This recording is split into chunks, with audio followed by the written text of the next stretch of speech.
And hello again, everybody. I'm Tim Brandon-Lave along with Dave Archer. Glad to have you along. This is going to be a fun season. I know this stadium is a buzz. The ACC is a buzz. After what they did in 2013, they want to build on that momentum. Spectacular season for the ACC a year ago. National champion, Heisman Trophy winner, an Orange Bowl champion. In fact, 11 of the teams in this conference, Tim, went to a bowl game a year ago, garnered almost all of the individual honors from a player, and they're poised for 2014. The preseason #1 team in the country resides right here in the ACC. Folks, NC State fans are really excited about their new quarterback transfer from Florida, Jacoby Brissett. How is he? Well, he's a kid that's going to bring all the physical accolades and abilities to the table. He can throw it and he can run it. That's exactly what Dave Doeren wants as a quarterback. But what he also brings, and asked Dave Doeren, what do you like about him the most? He talked about leadership. He talked about work ethic. That's something they've worked on tremendously here in the offseason to bring this team closer together. You know, we mentioned the 6 national championships for Georgia Southern. New coach, Willie Fritz. There's got to be some changes, huh? Well, a lot of changes. Tremendous tradition at Georgia Southern. You mentioned the 6 national championships at the FCS level, and they won't be awed by coming to the FBS level. They won at Florida a year ago. But Coach Fritz brings a change in the offense. Kevin Ellison will run a pistol option spread attack that Coach Fritz brings from Sam Houston State. It was the old Hambone offense, named after their great quarterback Tracy Ham back in the day. They make a change. It's a change similar to Barry Switzer switching the Oklahoma Sooners from the wishbone to the I formation. Now we'll call it the Fritz Bone. The third member of our broadcast team, Rachel Barbeau. She's down on the sidelines. And Rachel, it looks like NC State's got a stable of running backs. Thanks, Tim. Yeah, they're looking for somebody to run the rock. They have not had a 1,000-yard rusher since 2002, and T.A. McClendon. Who will step up and answer the call? They have 5th-year senior Tony Creasy. The coaches say this guy is patient. They also have youngster Matt Days. He had a phenomenal start last year, but Coach Doeren told us he had some problems with complacency in terms of training and practice, but he's back on track now. And quite possibly the most talented, Shadrack Thornton. But he's had his share of off-the-field troubles and spent 6 months away from the team. But coaches say he's now grateful and ready to go. And guys, they call him a bull in a china shop. Rachel, 3-headed monster at the running back position, and maybe some of the inadequacies they had at the running game a year ago, Tim, was because they didn't get good quarterback play. They're expecting that to change this year with Brissett. Well, Brissett makes his debut here in front of the fans at Carter Finley Stadium, and that's going to be exciting. On the other side, Georgia Southern, well, they'll start with Kevin Ellison, but Fabian Upshaw will also play today. Fabian Upshaw is the quarterback that's got everybody's attention down there at Georgia Southern. Got a chance to talk to Tracy Ham, the great quarterback that played back there in the 80s. They said that Upshaw can flat fly. Looking forward for that. ACC football is brought to you in HD by your local Tire Pros dealer. Win tires, wheels, and a trip for 2 to the championship game at the ACC.com/TirePros. Georgia Southern coming in here, taking a step up from the FCS to the FBS. Their eyes are going to be as big as saucers in front of a packed house at Carter Finley. NC State won the toss and elected to defer. So Georgia Southern will have the football first. We'll see that hybrid offense you talked about, Arch. Think about the pistol. You think about Chris Ault out at Nevada. We'll see the pistol, the spread, the option, everything. Mac Breida and Cameron May are deep for Georgia Southern.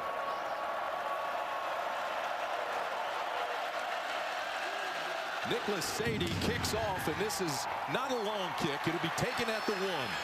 This is Breida. Finds a little bit of a crease and bangs it out across the 20 to the 21. A return of 20 yards.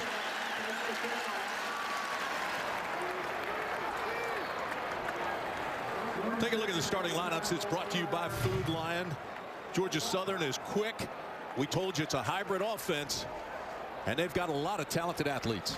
They've got an offensive line that has a senior laden, but not a lot of guys up front that have played a ton on the right side. B.J. Johnson, just 12 receptions a year ago. They plan to up the passing attack a little bit with this spread option attack. They want Ellison to throw the ball somewhere in that 20 range. He averaged about 8 or 10 throws a year ago. Eagles threw only 79 passes last year for the season. First down, Eagles. The give straight ahead, tough yard. That's Breida. picks up 2.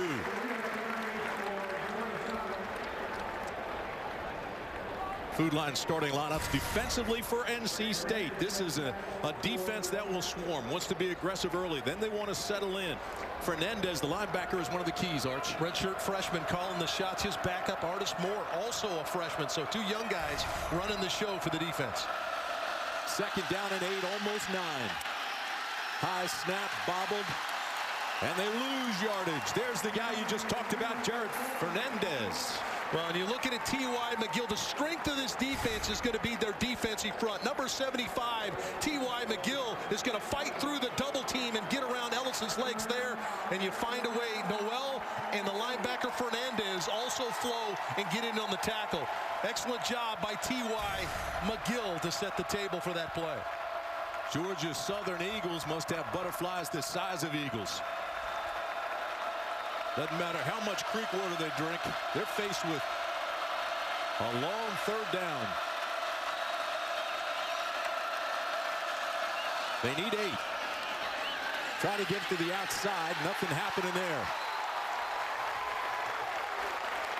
Good job outside by Noel. Excellent job. We talked to this defensive coordinator, Dave Huxtable, said, hey, whenever you play an option team, you got to stay at home. Look at Noel, number 5, sit outside, wait on the quarterback. They had a little dive option fake there, and he was going to run the football all the way. Noel right in the perfect position, and what a great start to set the tone for NC State. So Ryan Nowicki comes in to punt it away for Georgia Southern.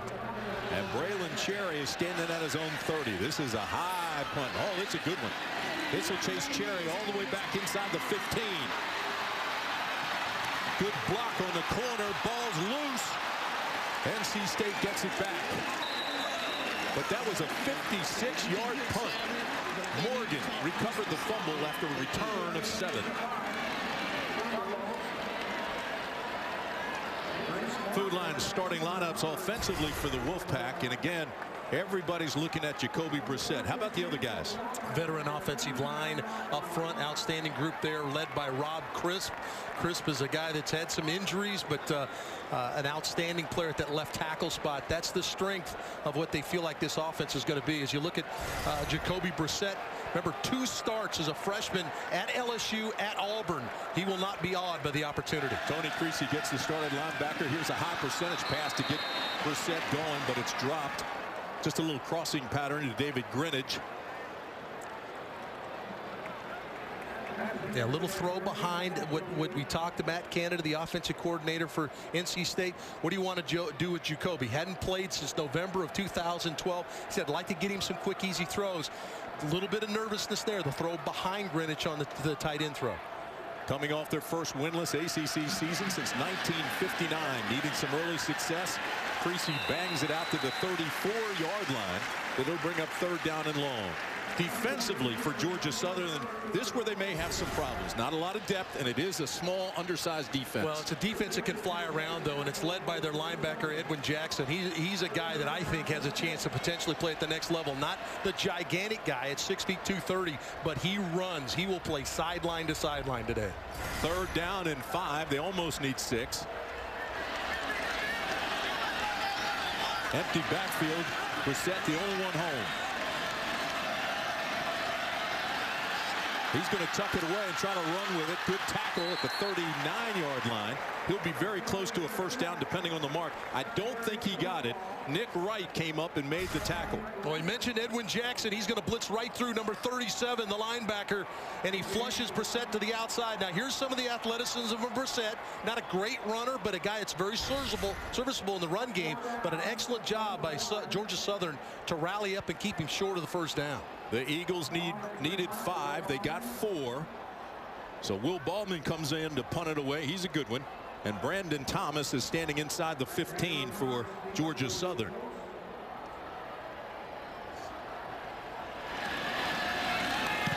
Baldwin gets a tail wagger. This is a knuckleball, not a good punt.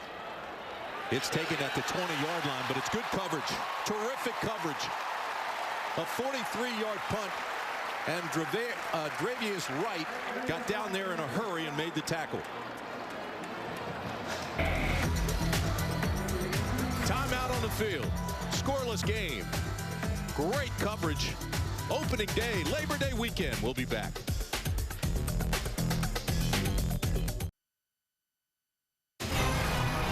ACC football is being brought to you by AT&T, official sponsor of the ACC, by your Carolina Ford dealers, and by Food Line, official supermarket of the ACC. Labor Day weekend means plenty of cookouts, and when you come down here, you better be ready to put on the feed bag. Tremendous food, good time had by all, and a packed house. Our Carolina Ford keys to the game, Arch, how do they look? Well, when you talk about Georgia Southern coming into this environment, will they be shocked by the situation, or will they shock this crowd, or will they be in awe? I don't think they'll be in awe at all.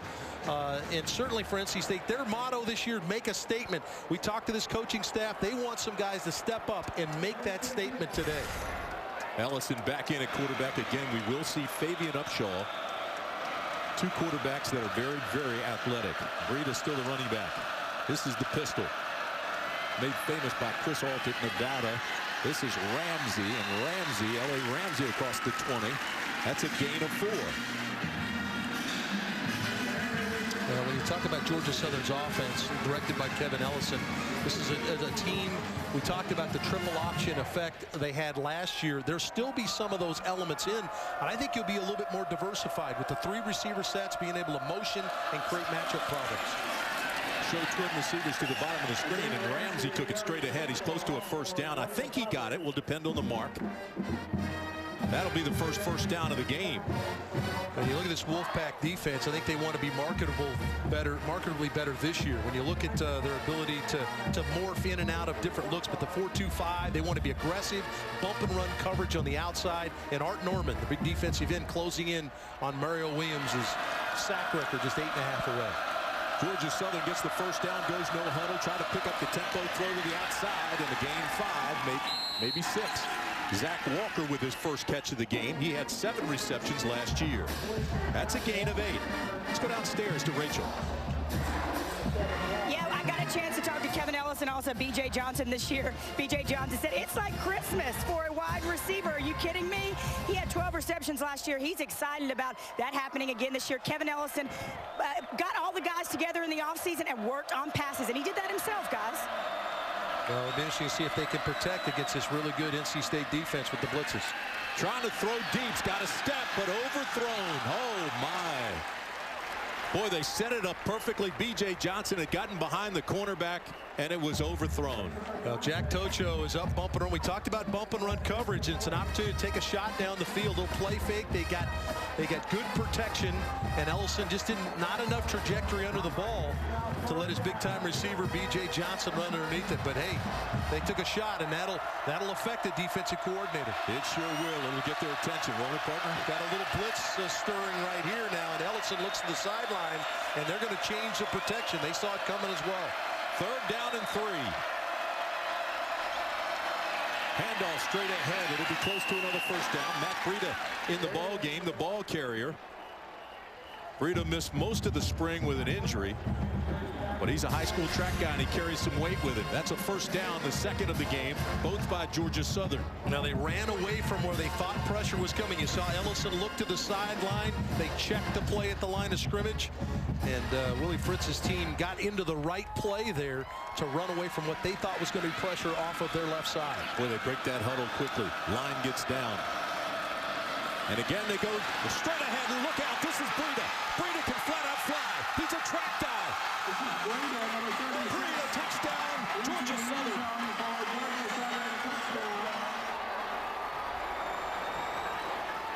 Oh, my, 61 yards by the sophomore Matt Breida from Brooksville, Florida. Tim, as much as you want to change, you stay the same. They spread out into a quick triangle set in the backfield, and all it really was turn around and ride the fullback in the hole. No one at home for NC State, and Breida shoves it in the end zone. Alex Hanks comes on to attempt the extra point. The hold is good. The kick is good. And how about this? The Eagles of Georgia Southern lead. Carter Finley sounds like a library. Matt Breida, big touchdown run.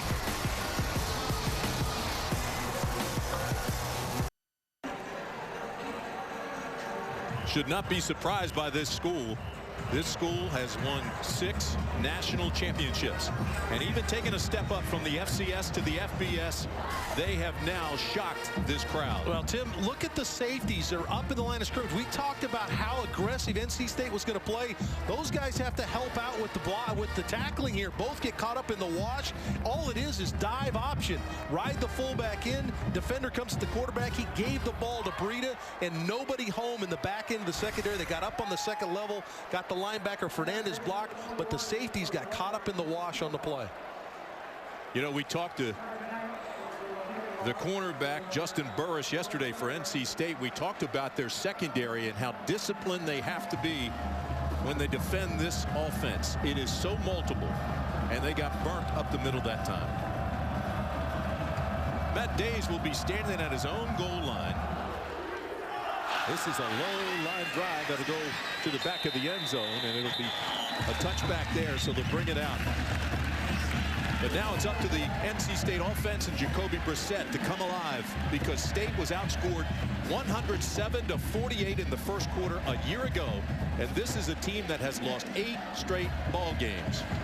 Well, and you got to wonder where their confidence is. The confidence is good. This is an offense that'll go sideline to sideline because of Brissett's ability. They've got a quality set of receivers. It's a veteran offensive line. You saw him try to throw to Greenwich on the first play of the game. Greenwich, the tight end, good pass receiving tight end, but you can see how spread out they are offensively. Brissett on first down, throws underneath, has the completion. This is Matt Days. Matt Days is a tremendous receiver. He's only 5'9", 202 pounds. He's also an excellent runner. Edwin Jackson, who Arch talked about in the pregame, was there to make the tackle. Here's some of their ability to shift gears, Tim, and get into a little bit more different tempo.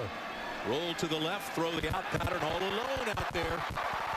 And that'll be another first down. Bo Hines makes the catch, pick up the 11.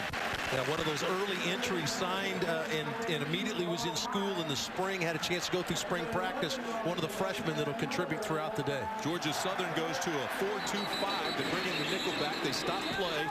This will be against NC State. Yeah, Matt Days moves inside in the slot.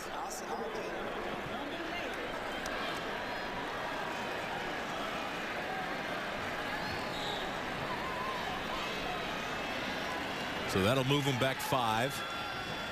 They reeled off a 10-yarder, reeled off an 11-yarder. Now get the penalty. That'll kill you.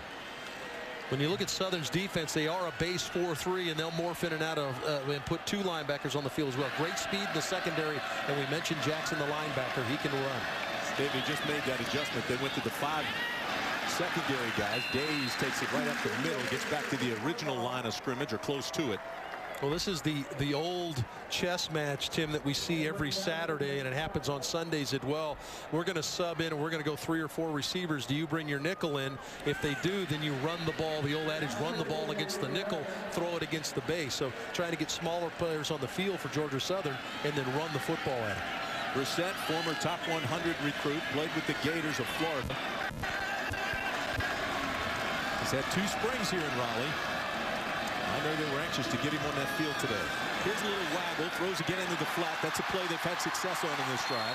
Tyler Purvis takes it up near the first down marker. They're going to mark it at the 45, so it'll be just short of the first.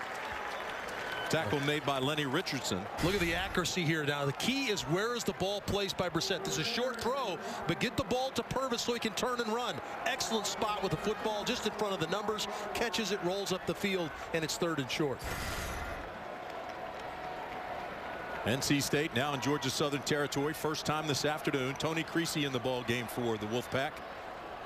Here's Brissett. He's got the first. Correction, Tony Creasy took the direct snap. He gets the first down. A little Wildcat set, and they subbed it in. Almost caught us all off guard. Even caught Georgia Southern off guard maybe a little bit. Creasy, the senior running back, steps in, or actually a graduate student. He's already graduated. Direct snap to Creasy, and he hits it straight ahead for the first down. Creasy, a talented player, certainly one of their leaders. Graduated. 5'11", 215-pounder from Durham. Quick throwback. Marquez goes down inside the 35. So Valdes-Scantling makes his first catch of the day. Stanley and Glover make the tackle, but it's a pickup of 9. Nice wrinkle, little play fake off of the jet sweep, get the ball outside, and then the big fella, Tyson Chandler, out there gets a block and gets his receiver up the field. Excellent job of blocking by the big fella. Get Valdes-Scantling up the field. Another graduate student, Tim, Tyson Chandler, big right tackle. Matt Days takes the snap. He keeps it. We're seeing more and more of that. Well, it looks like they want that to be their short yardage package. Take Brissett out of the mix as far as running the football. Go ahead and get the ball in the hands of the guy you'd like to carry it on short yardage situation. We saw Creasy do it. And here's Days. Here's Edwin. That's actually Edwin Jackson stepping up in there, trying to get in on the play. Talked about Jackson. Talked about Antoine Williams. Two outstanding linebackers. Jackson lost his hat, had to go to the sidelines. He's not in there this time. First down and 10, NC State. On the way, Brissett. 4 out of his first 5 passes are complete. Here he is going for the whole enchilada. Incomplete.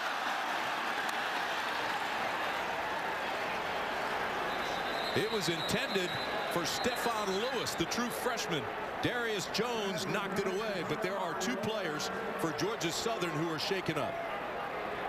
Yeah, Stephon Lewis, big receiver, 6'2", 215 pounds. This ball floated a little bit on Brissett, but it ultimately was in good position for him to be able to go up and try to make a play. Darius Jones, the corner, he made it grab the shoulder pad to try to elevate himself, get up and try to knock the ball down. But boy, the ball ultimately hit Lewis right in the.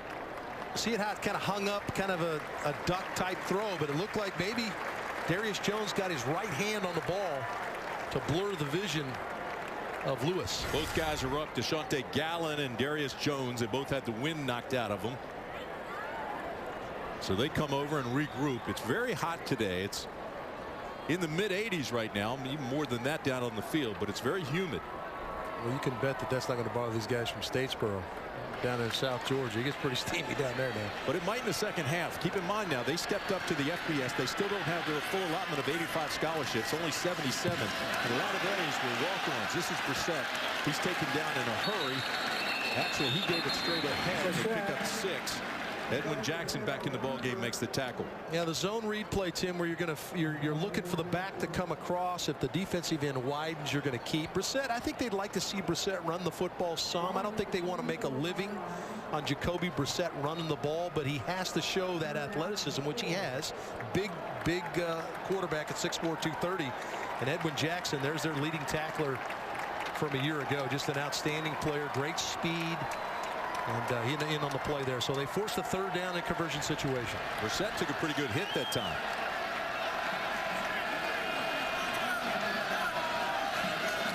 Third down for the Wolfpack. Back into the corner, wide open. Was he inbounds? No, out of bounds. Braylon Cherry thought he had a foot in, but did not. He saw it just a hair late. Jacoby Brissett saw it just a hair late and just didn't have enough room to get the ball in. You see Cherry trying to choke it down, waiting, and just couldn't wait long enough for the ball to get in there. But Georgia Southern came with a blitz. Excellent job by NC State to pick it up and gave their quarterback a chance. Just a hair late with the throw. Will Bowman will hold, and Nicholas Sadie will come on to attempt a 41-yard field goal. Plenty of distance. And it's good. So NC State on the board. Seven to 3, Carter Finley Stadium. We'll be back after this word from your local ACC stations.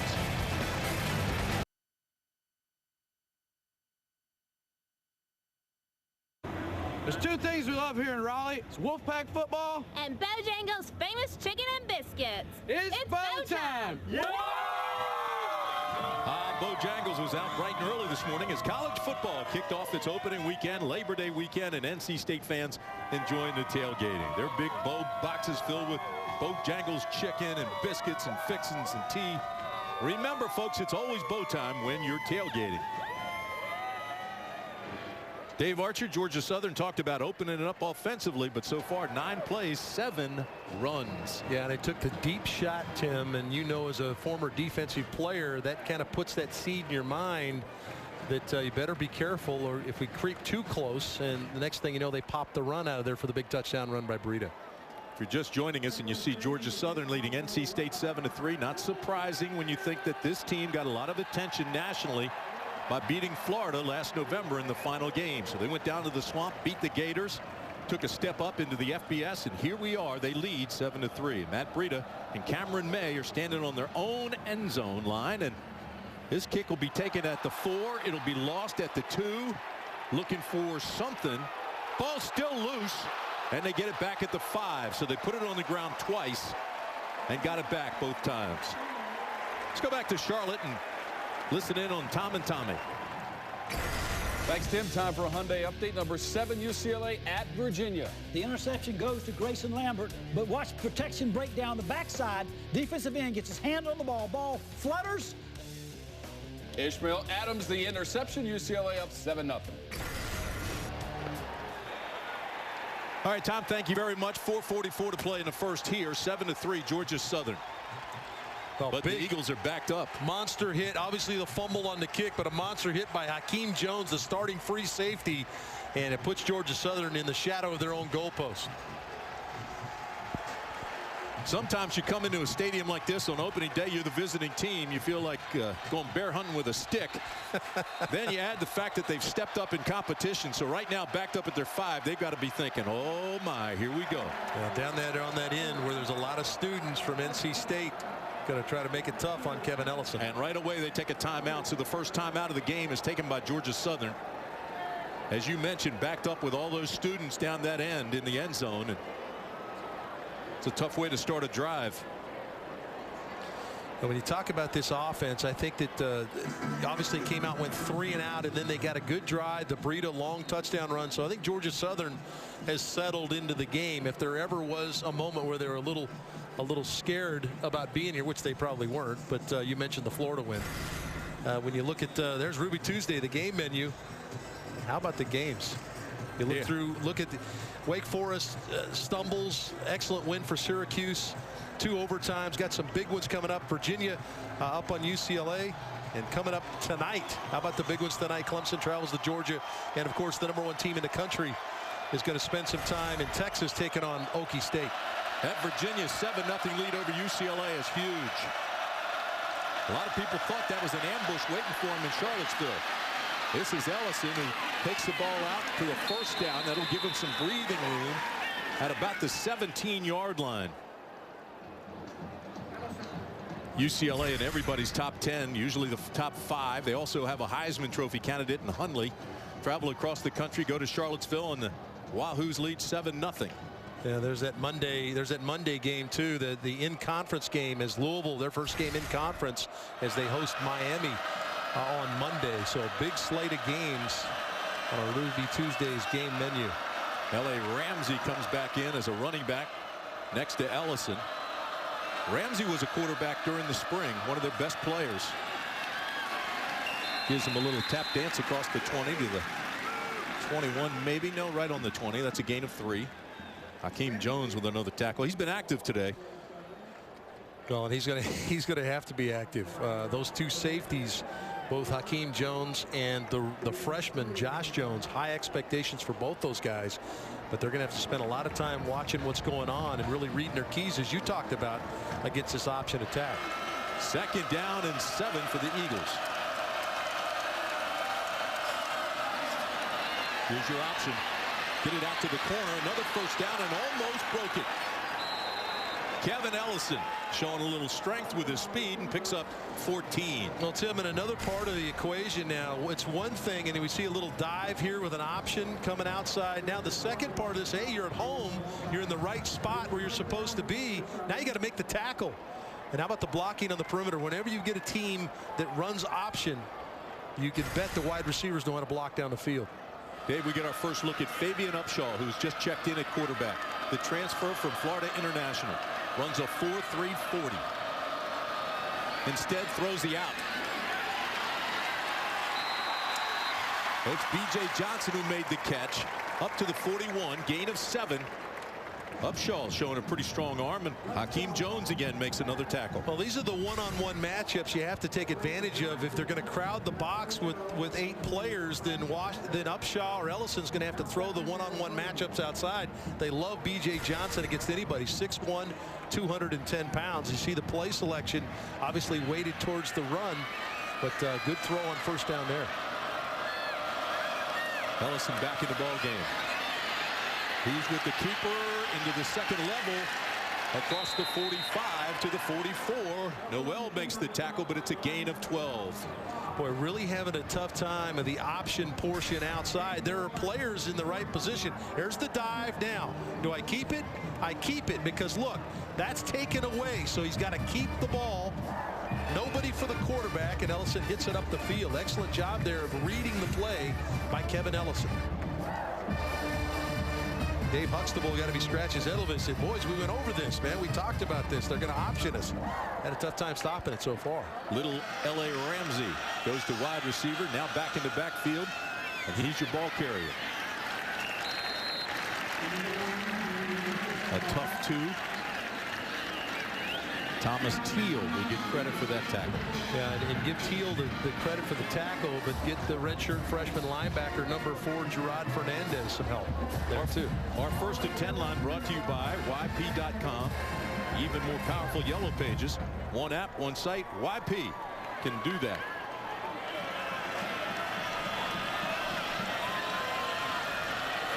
The Eagles need 8. They go straight ahead to the 40. They're not going to get enough for the first. Pickup of 2. That'll bring up 3rd down and 6. Well, Tim, we talked about how steamy a day it is, and this is kind of the Georgia Southern way of playing. They're going to run the football, take some shots at the passing game. But we talked also in talking to Dave Huxtable, the defensive coordinator, with Willie Fritz's offense, the way they're going to come at you, we're going to have to rotate defensive linemen. And they're going to have to do that on a long drive like this. These are the plays where the defense has the advantage. 3rd down and long. And the defense swarms and makes the stop. The Eagles will have to punt.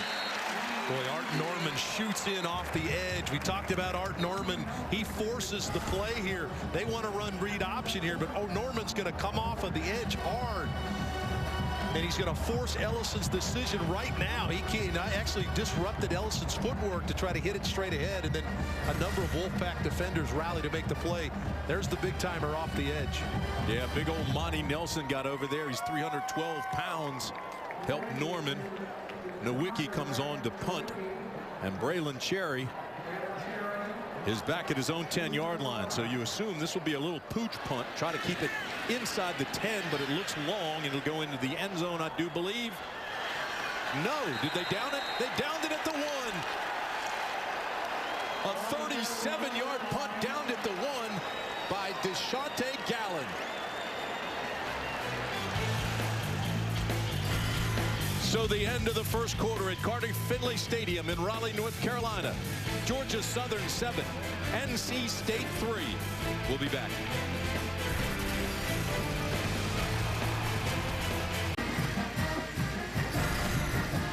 Our first quarter stats brought to you by the North Carolina Education Lottery. This year, the North Carolina Education Lottery will contribute more than $500 million to help meet North Carolina's education needs. Learn more at nc-educationlottery.org. Well, you look at the stats.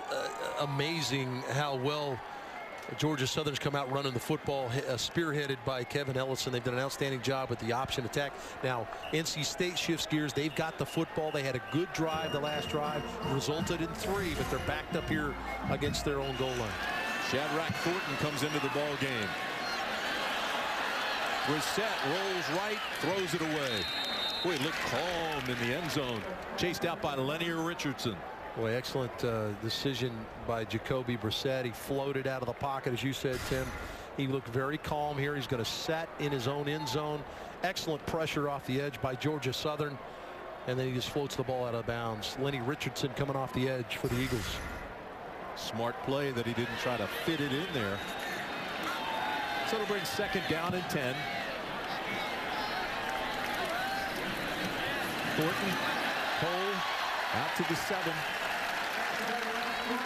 Shadrack Thornton's first carry of the ball game. Antonio Glover made the tackle, but it's a pickup of 7. Well, excellent patience as this big offensive line does a good job of getting some movement. Look at him just crush that Georgia Southern defensive front out of the way, and Thornton does a really good job of being patient, presses the hole, and just kind of leans forward and puts Jacoby Brissett in a very manageable 3rd down situation.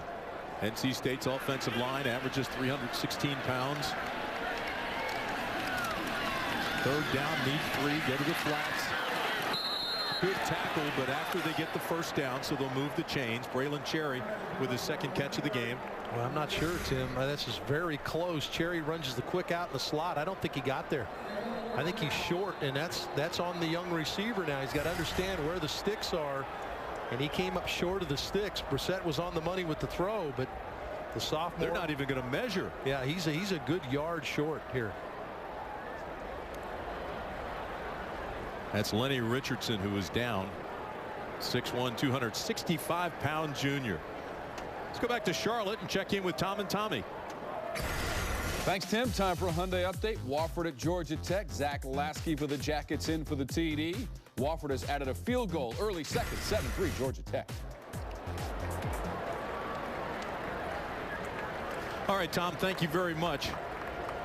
Meanwhile, they help Lenny Richardson of Georgia Southern off the field. That'd be a big loss if he can't continue. He's got 2 trainers there helping him. As you look at Willie Fritz, comes over from Sam Houston State. He inherited 7 starters from last year's team on the defensive side. Some good quality offensive guys. He's the 22nd head coach at Georgia Southern. And of course, Dave Doran doing a nice job. Firmly believes State is mentally tougher than last year because of last year. Yeah, Doran said because of the injuries last year, he said we'd plug a hole and boom, another one would open up. He said he's never been through anything like that ever as a coach, what they went through last year at NC State. So this is 4th and inches. Brandon Thomas is standing at the 46-yard line. Ballman's punt is a floater. Takes him back to the 34. He puts it on the ground again. Georgia Southern having trouble with the kicking game. The receiver, that's a 54-yard punt. Charlie Twitty gets down, makes the tackle, knocks it loose. 13:21 remaining in the 1st half. 7-3. Eagles remains the score.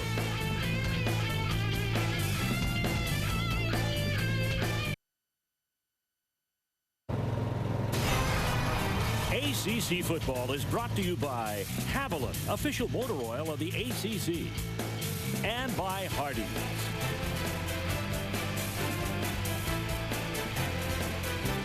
Well, the indoor facility for the Wolfpack football team is very close to reality. As a matter of fact, they broke ground, practice facility right behind the east end of the stadium here. 120-yard football field, additional accommodations. Track team will also work out there. It all cost about $17.2 million. And one of the great players from that era, well, Mario Williams. Let's go downstairs to Rachel. Hey, Mario, tell me about how you feel about getting your number retired. What an honor here at NC State. I feel great. I mean, you know, to come out here and be a part of this legacy, you know, it's just great. You know, since day one, since being here in school, you know, I live and die, you know, Wolfpack, and every year I come back and I'm here all the time, just about any chance I get. But it's just very exciting. It's very exciting to come out to the home opener and see all these great fans and see all the people in the stands. You know, words can't really explain it. You were so disruptive when you were here. What was that play you'll always remember? I think the plays I always remember is simply the first play. The first play of every game. It could be anything, but it was all about running out that tunnel with my teammates and with the coaches and seeing the fans and just being able to experience and, you know, Wolfpack ball. And every play is memorable to me. So. Congratulations on today. Back up to you guys. T.Y. McGill looked like Super Mario on that first down play. He really hit Kevin Ellison hard. The ball was almost interception. It'll bring up 3rd down and 9. Super Mario, if I'm not mistaken, Archie's the only player in ACC history to be selected as the #1 pick in the NFL draft. Well, when you talk about fire breathers coming off the edge, this guy is the definition of that. He wreaked havoc coming off the edge for the Wolfpack. 2003 through 2005, all the sack records. Had 76.5 sacks for the Bills. T.Y. McGill again with a big play. Well, T.Y. McGill set the tone early for this defense, made a play early in the game, and has done it again. Big T.Y. McGill, number 75. He anchors this defensive front. Go ahead and let it roll, guys, as he's going to shoot through the gap, fight off, and just make the tackle on an elusive quarterback like Kevin Ellison. Well, he made all 3 tackles on that. He was the series stopper. Braylon Cherry now will be at his own 15-yard line. Nowicki has had a pretty good leg here so far in this game. This is another high spiraling punt. It'll take Cherry inside the 15, looking for some blockers. Gets one. Where's the fence? Here's the cutback to the 30-yard line. Again, pretty good coverage to get by the blocker after a 54-yard punt.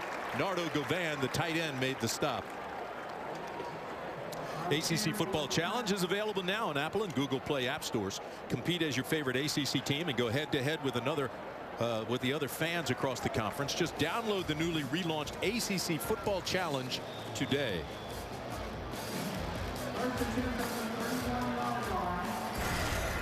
Take a look at what NC State's been able to do so far today. A little sluggish.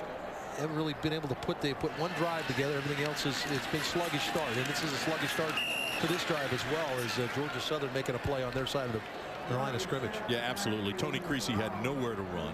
Darius Sapp, big old 320-pounder, got there to make the tackle. He holds a Coke can. It looks like a chapstick in somebody else's hand. His brother played at Tennessee. That was a good one. Yeah. Gets our spotter Skip McMillan doing high fives here in the booth. Big old volunteer. Gordon and Dave both in the ball game now. Here's the quick pitch out to Matt Days. Days still won't have enough for the first, but he's out to the 37. Nick Wright knocks him out. Yeah, quick screen to the outside, get Days out there through motion, and then receiver blocking out in front. Days is going to catch the football. You see they set up the screen for him. He picks his crease and gets up the field. So you 3rd and 4, and now Jacoby Brissett has run as well as pass available to him here to try to pick up the first down. So far, Jacoby Brissett hadn't been asked to do too much out of the ordinary, but he's been very, very sharp. 6 of 10. He can spin it pretty well. Matt Days stays in the ball game. Southern showing blitz.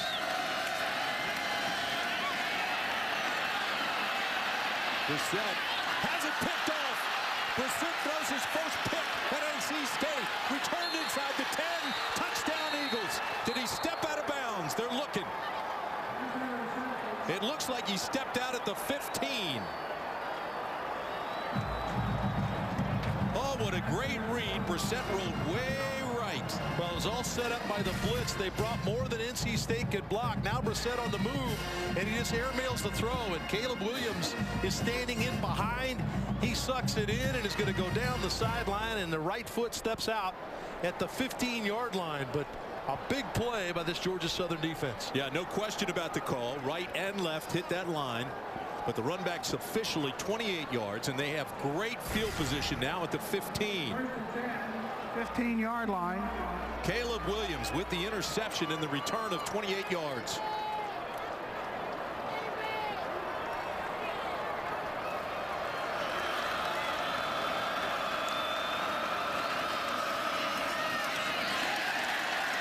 Ramsey doesn't have anything.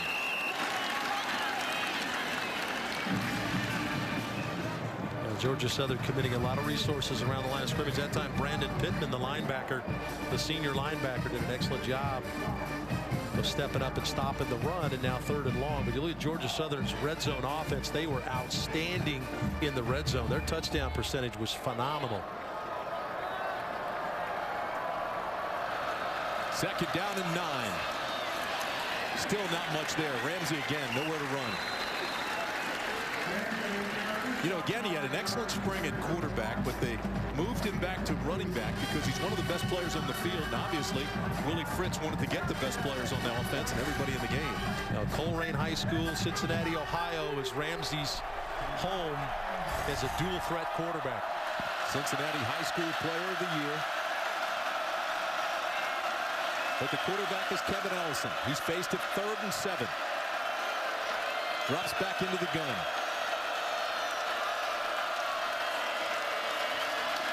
And absolutely nothing but a tattoo waiting for him by Mike Rose. A loss of 3. Well, this is one, again, the edge rusher, Rose, is going to come off the edge and make the decision tough for Ellison. He's here, going to crash really hard, and Ellison's trying to make the decision. Do I hand it? And Rose was there to tackle both if he had to, but how about just swallowing the quarterback here? Mike Rose, the stop. What an excellent job by this NC State defense in a sudden change situation to not allow Georgia Southern in the end zone. So Alex Hanks comes on to attempt the field goal from 32 yards. Ryan Nowicki is the holder. Good snap, good hold. The kick is up and is good. So Alex Hanks, who found out last night when they arrived in Raleigh that he was going to do all the kicking. He was 2 for 3 in field goals a year ago. He's 1 for 1 now. And Georgia Southern extends its lead to 10-3.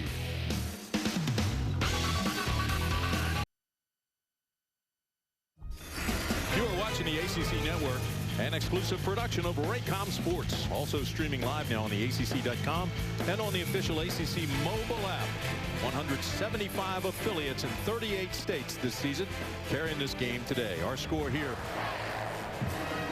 10-3, Eagles leading. And closed captioning for ACC football is brought to you by Bojangles' famous chicken and biscuits. It's bow time.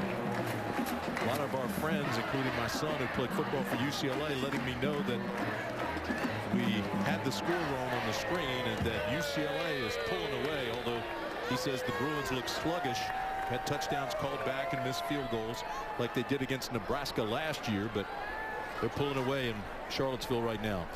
Well, when you look at Georgia Southern's drive, obviously netted absolutely nothing other than the 3 points that were provided by the Caleb Williams interception, because they didn't move the football. Excellent job by NC State's defense in that situation. Those are things they practice. Sudden change where you get a short field, you got to defend.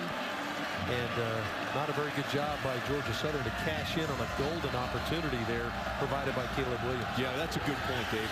That may come back and haunt them. I mean, there's still 8:30 remaining in this period before the half.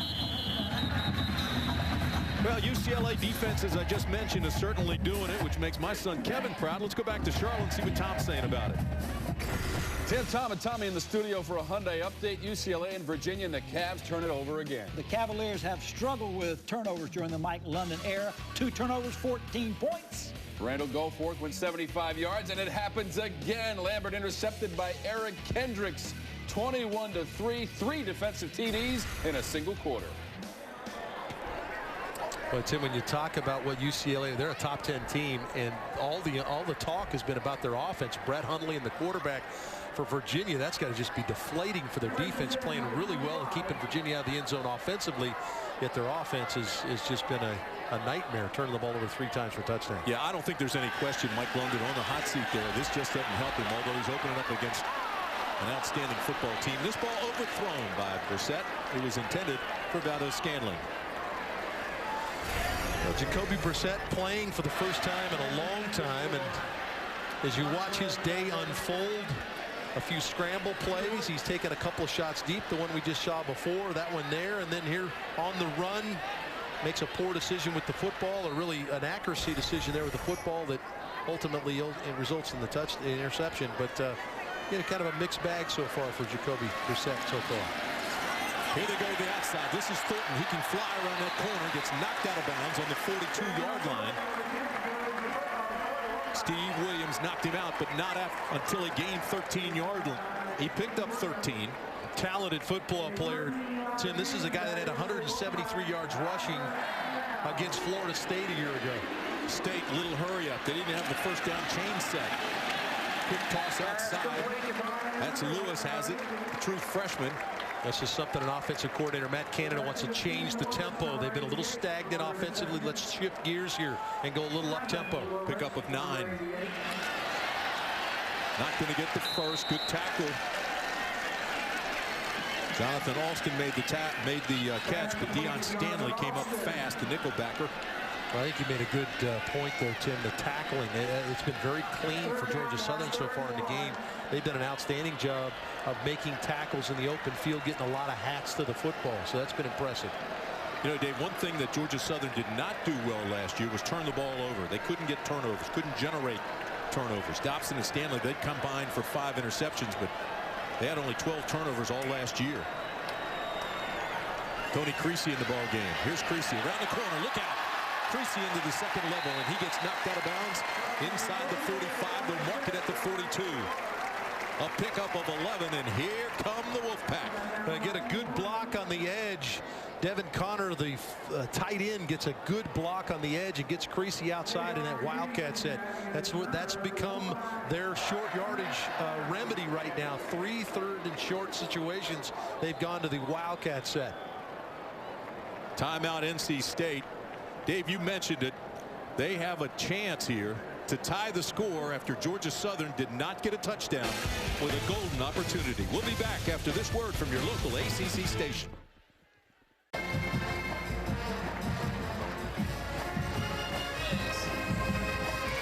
You know, throughout the season, AT&T brings you the ACC Network Game Center on the ACC.com. You'll find all the information that you need to watch upcoming ACC Network games, local TV listings, team previews, video features, and even the game itself streamed live, all made possible by AT&T, official wireless partner of the Atlantic Coast Conference. Brissett now with 8 completions.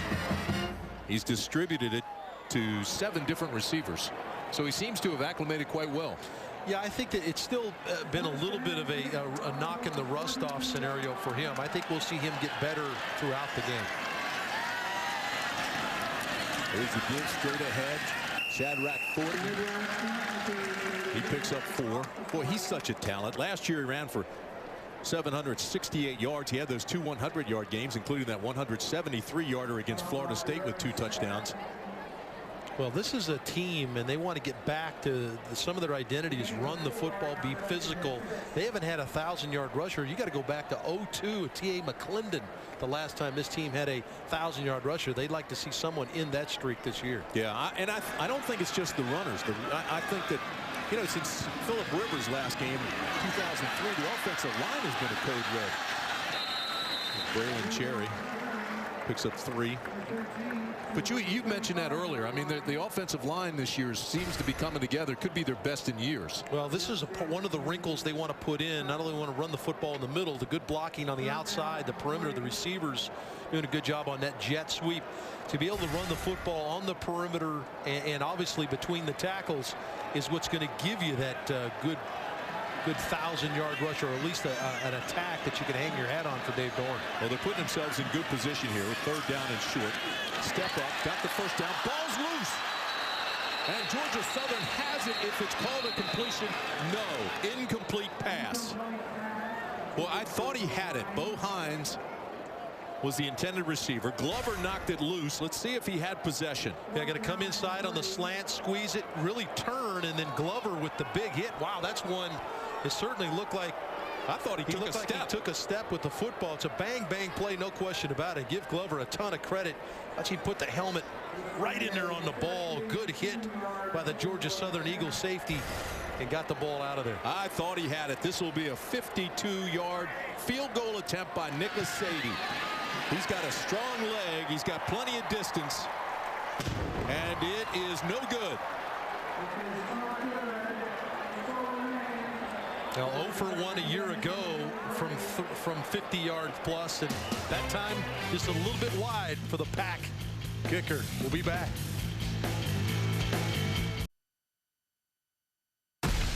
Well, certainly that's what everybody's playing for this year, the ACC trophy. And to me, Dave Archer, and you talked about this earlier and nailed it. It looks like Coastal Division, okay. Atlantic Division, holy cow. Well, I think it's going to be a very competitive on both sides of the ledger, but certainly that Atlantic Division, everybody's looking at Florida State. Clemson is a team that is always in the mix.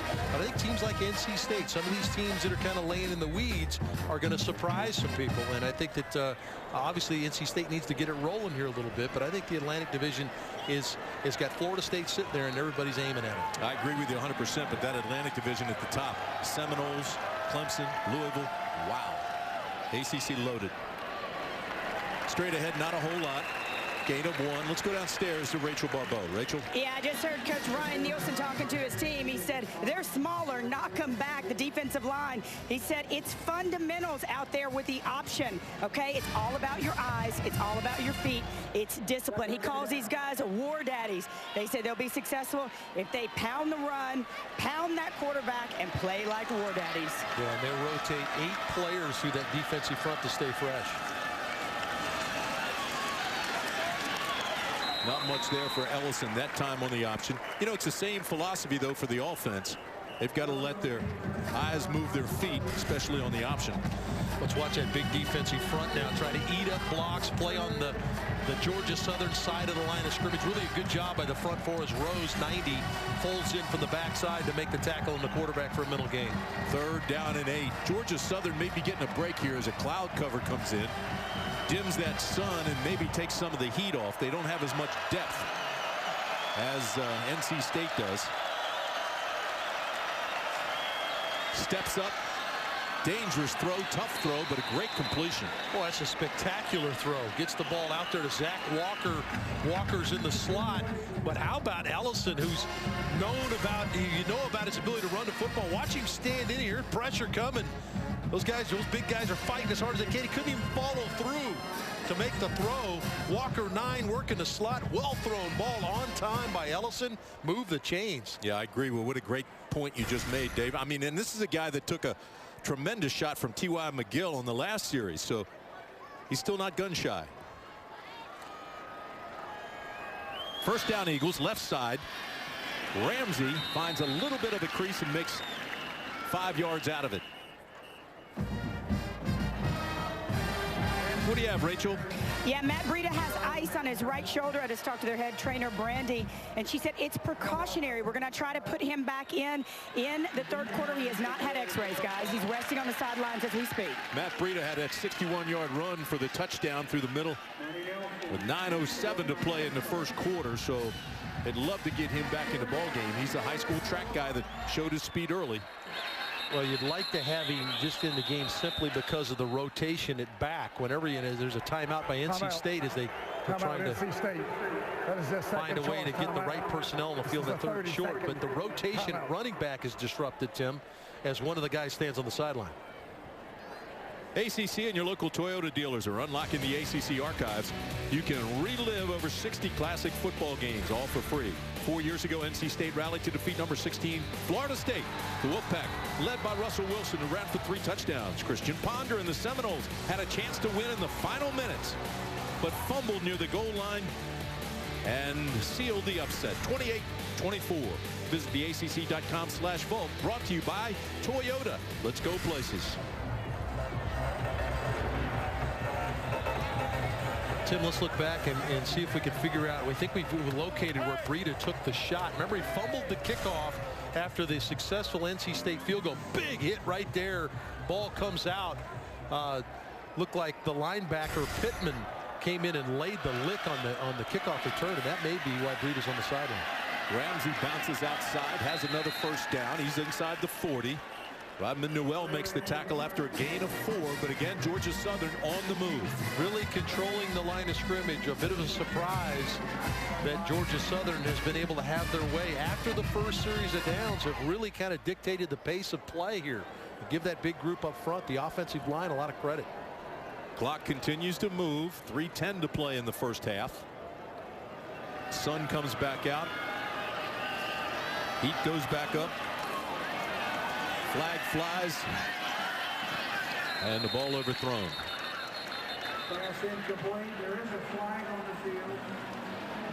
This may be against the Wolfpack.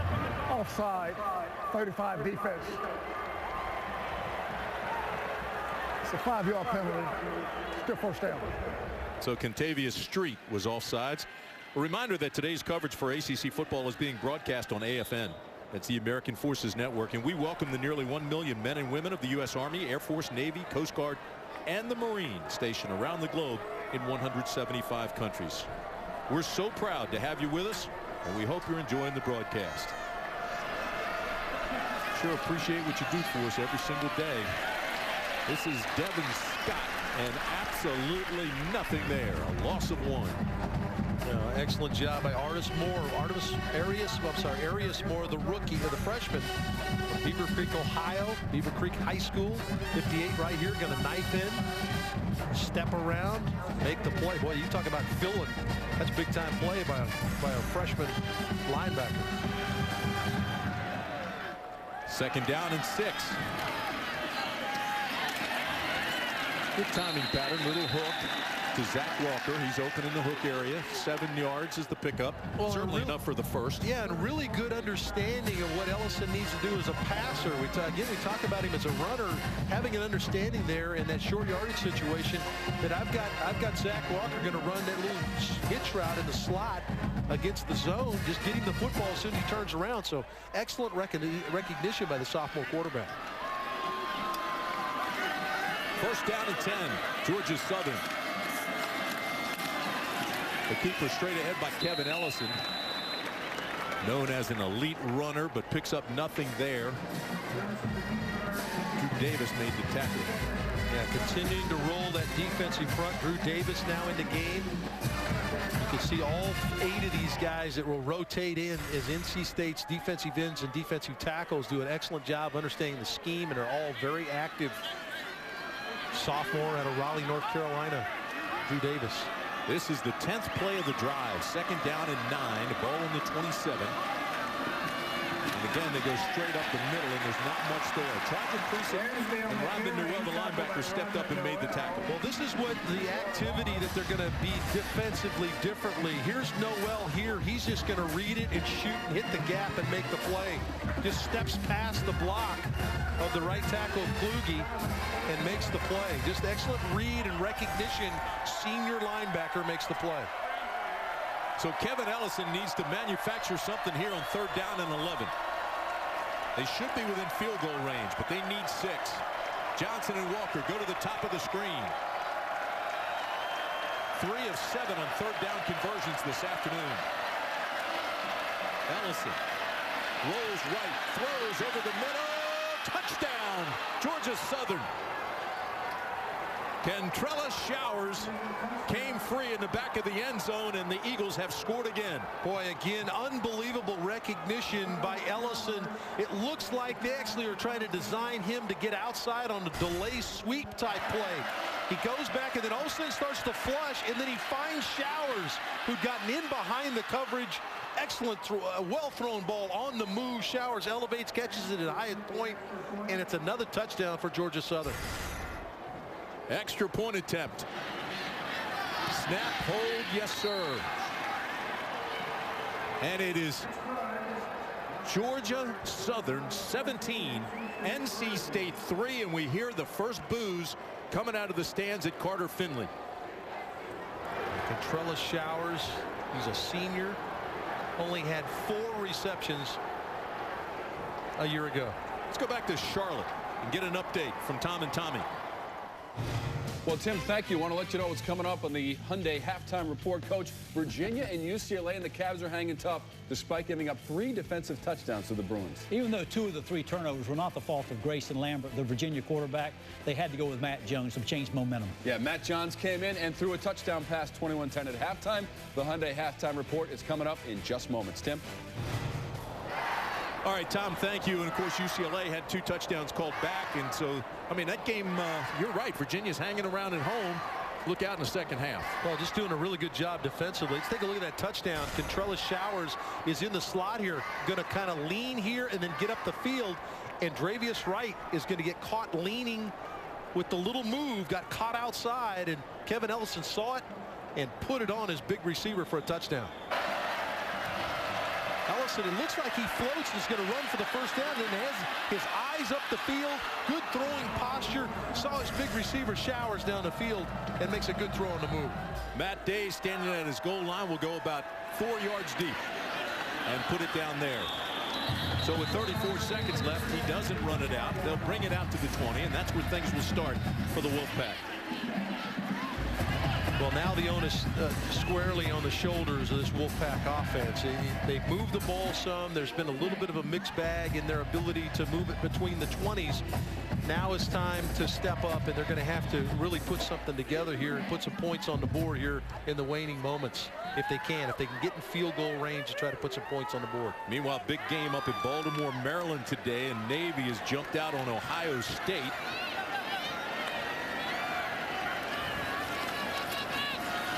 Here's a sweep around the left side. This is Shadrack Thornton. Arch, I don't know if you've seen Navy yet, but Keenan Reynolds, the quarterback there, got some Heisman mentions.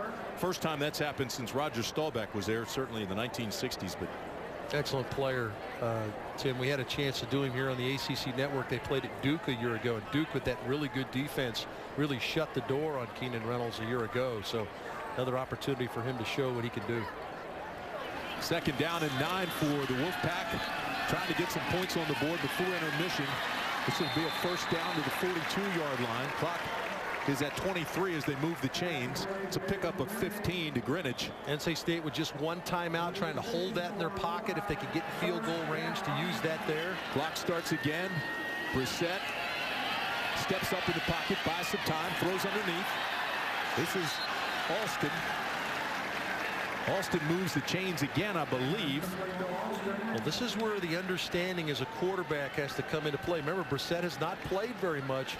He can't afford to scramble around and burn time. Yes, you want to stay alive. Only 10 seconds left on the clock here. He's got to find somebody fairly quickly, get the football to him, and get that time out. Stepped out of bounds short of the first. Second down and 3.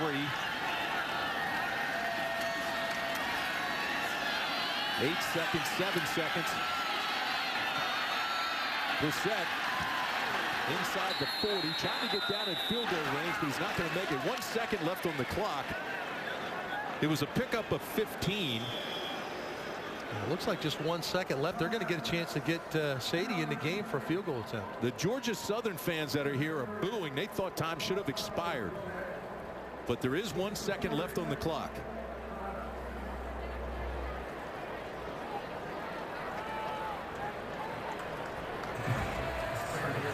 Well, I talked about Brissett scrambling around and burning the time, and he, fortunately for him, was able to get up the field far enough to where he's going to give Sadie a long field goal opportunity here with just 1 second left. Now keep in mind, Nicholas Sadie's longest field goal of his career is 48 yards. It's his second attempt for 50+ today. This is a 54-yard attempt, so he already topped his record here this afternoon. This would be to top his all-time record. Coach Fritz going to try to freeze the veteran kicker with a timeout.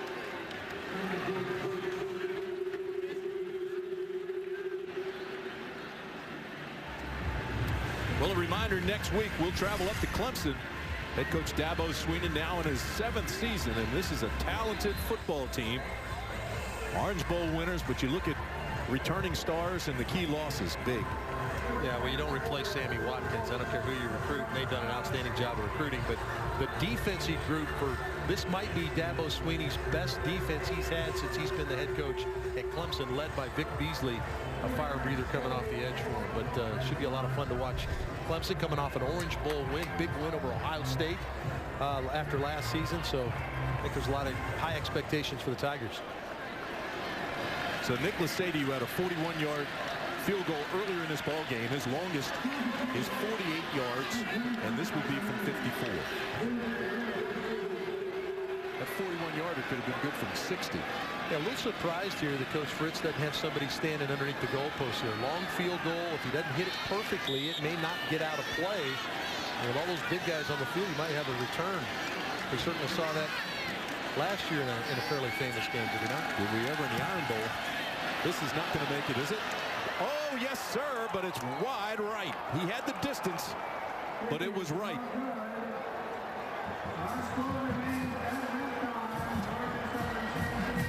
Now, an impressive performance by Georgia Southern coming in here. Not odd at all that they're on the big stage and now an FBS school. We know they did a great job at Florida a year ago, too. They've done an excellent job today.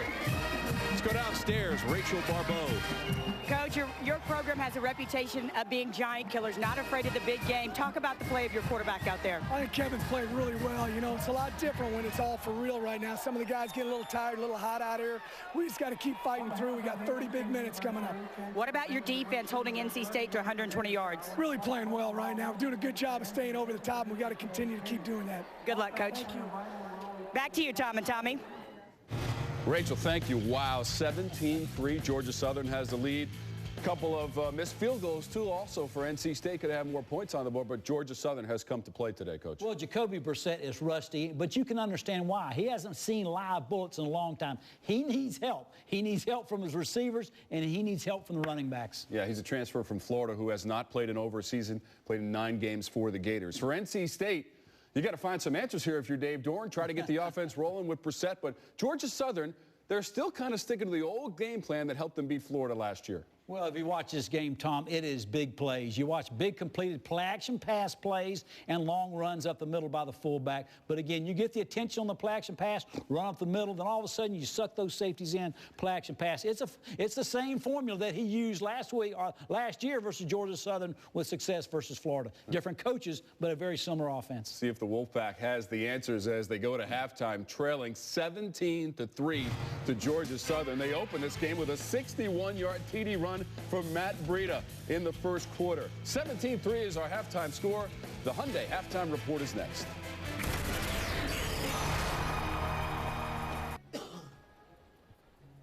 We are the champions. Setting it off again. We on fire. We on fire. Running on fire. We on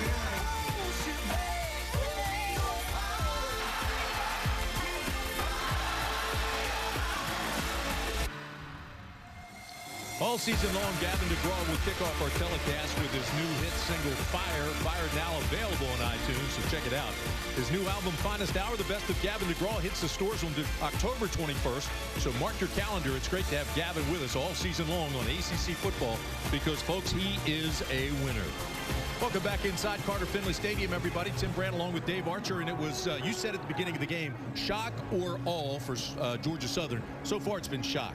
Yeah, it's been shock, and I think maybe NC State's in awe of what Georgia Southern's brought to the table, but really it's two areas. It's they've won on third down on offense, and they've made the two big plays. The long touchdown run by Breida, the touchdown throw from Ellison to Showers is the difference in the game. Also had time of possession. They got the one interception. Take us inside the headset with AT&T. Well, it's a very interesting scenario when you look at what Coach Ruse, Doug Ruse, the offensive coordinator, is looking at. He's watching NC State and watching their two safeties creep up around the line of scrimmage. He's just going to run dive option. They're going to feed Matt Breida the football. Ellison reads it, gives it to his talented running back who's got great speed, and Matt Breida puts it in the end zone. The first touchdown for Georgia Southern, and that's inside the headset, brought to you by AT&T. Take you inside the game summary. Take a look at what's taking place with the two quarterbacks, 4-6. If you look at Ellison and you go across to Jacoby Brissett, you said he's still knocking off the rust. Yeah, I think he's a little rusty, and you look at his yards per attempt, only 4 yards per attempt throwing the ball. Well, a big interception, of course, we mentioned. There's the time of possession. Right now, let's go down on the field with Rachel Barbeau. Coach, what kind of adjustments did you make at the half to defend the option? Well, we got to tackle better. I mean, we've given up 2 plays in the game. They had a long run early in the first quarter, and then the busted coverage there on third down and long when he scrambled. So those are the 2 plays that have hurt us. They're a ball possession team. We got to get off the field on third down. We dropped an interception. I mean, those kind of plays are big. And then our offense has got to get us some points. You know, we're moving the ball, but we're not finishing any drives. What do you do to loosen up Jacoby? Your thoughts on him? You know, I just got to go play. I mean, he forced the ball. And other than that, he overthrew a post. You know, he's going to play. He's going to play. He's going to do his job. And we're in this game. We just got to make a few more plays. All right, thanks, Coach. Good luck. Back up to you guys. Dave Doeren doesn't seem like he is overly concerned so far. I mean, he knows what his program can do. He believes the state mentality is tougher because of last year. He believes in his program and he believes in his players. So he knows it'll all kick in, Arch. Well, important message he just delivered. I'm sure that was the message he delivered to his team. Hey, game's got 30 minutes to go. We've had some plays available. We just haven't made them. Let's go out and do what we've been doing all camp long. But when you look on the other side of what Kevin Ellison has been able to do for this Eagle offense, and really has done it all. Running the option play, we knew was going to be a major part of what they were going to do. Ellison running the football, running through tackles. He's created a monster problem for him in the run game. And then his ability to get to the perimeter and find people down the field to throw the ball to. There to Showers for the second touchdown for Georgia Southern. Kevin Ellison has been the best quarterback so far on the field today. Well, NC State will have it first to start the second half. Matt Days is standing at his own goal line.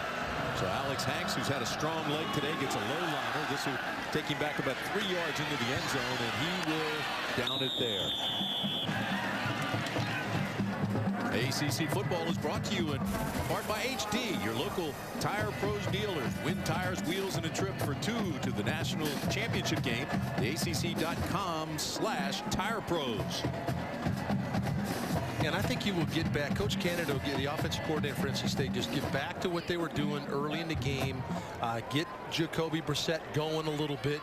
There's got to be a sense of urgency, but no panic. And I thought that you got that from Dave Dorn when he talked to Rachel. That's a great call, because there really wasn't any panic in his conversation there.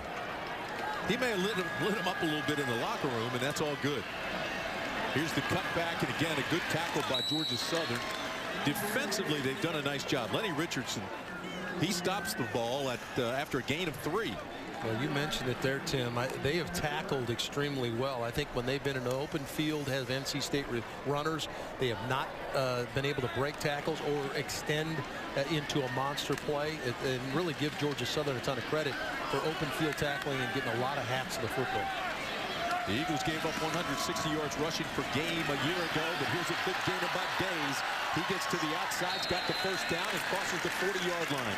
Darius Jones knocked him out of bounds. Yeah, really good job by NC State's offensive line. Georgia Southern's going to come with pressure to the left side here of the screen, but they run away from it. Days finds that little crease provided by the offensive line. Little swing pass, gets it outside again. Up-tempo now for the Wolfpack. They get it to Bo Hines. He's close to another first down. They'll move the chains. That's a gain of 10. This makes it difficult on the defense. We saw the pace scenario there where they got the good run by Days, immediately at the line of scrimmage again. Quick throw outside. Now they slow down. Want to get a different package on the field. Here come 2 big tight ends check in. It makes it difficult for Coach Fritz's defense to be ready to get the calls in. Big old safety Antonio Glover tries to get the defense in position. They now spread them across the field. First down at midfield.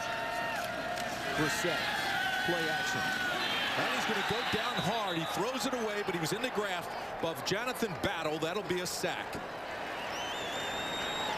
Big Jonathan Battle, 290-pounder out of Americus, Georgia's going to knife through and get his hands on Jacoby Brissett. Brissett tries to throw it away, but he already had to let it go. Greenwich is going to run this little crossing route, and is wide open, but just didn't have a chance to turn it loose because Jonathan Battle won up front. He led his team in sacks a year ago with 3, and that's saying something for the defensive tackle position, but big play by the big fella. He's really a good 3 technique player, which means he's right in the thick of the mess usually. Squatty body guy, but he's a hole clogger. Here's a flag, and that's going to be against the Wolfpack.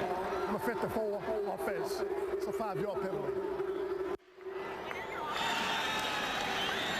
Looked like maybe Joe Tooney moved a little bit up front, so you're gonna have to kind of regather your poise here a little bit. Probably a little surprised that you're looking down. So you're down 17-3, but you can only chip away. There's no 14-point play out there. So it'll be second down and 27 out of the Wildcat. Nothing. Gain of 2, and the crowd starts to boo a little bit. Now, we haven't seen anything from Brian Underwood today, and the wide receiver that had an unbelievable string 2 years ago, caught a touchdown in 8 consecutive games, just shy of the record of Herman Moore. We have not seen, he's an explosive player, haven't seen him catch a football today. A lot of this crowd went out into the parking lots at halftime for their tailgates, and very few have come back. Days and Brissett in the backfield. Brissett tries to scramble out of there again. He's in trouble. And he throws this one away in time to avoid the sack, but he was going down. Dawson had him in his grasp. Good job. Edwin Jackson as well in there, Tim, the linebacker, his ability to run and get to the quarterback. But good protection initially. Just float, climb in the pocket, and then things begin to break down, and he throws the football away. So another excellent series of downs for this Georgia Southern defense.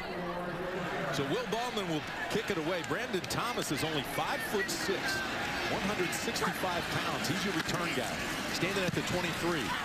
This is a spiraling punt. Thomas will go back and get it. He's a little target. Sidesteps one. Breaks another. Still on his feet. Looked like a chicken on a June bug. On a June bug? On it. Labor Day. Food, fun, and football.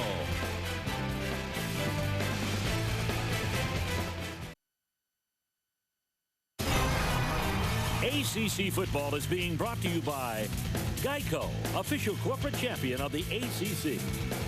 By PNC Bank. By Ruby Tuesday, official corporate champion of the ACC. And by Toyota, official corporate champion of the ACC.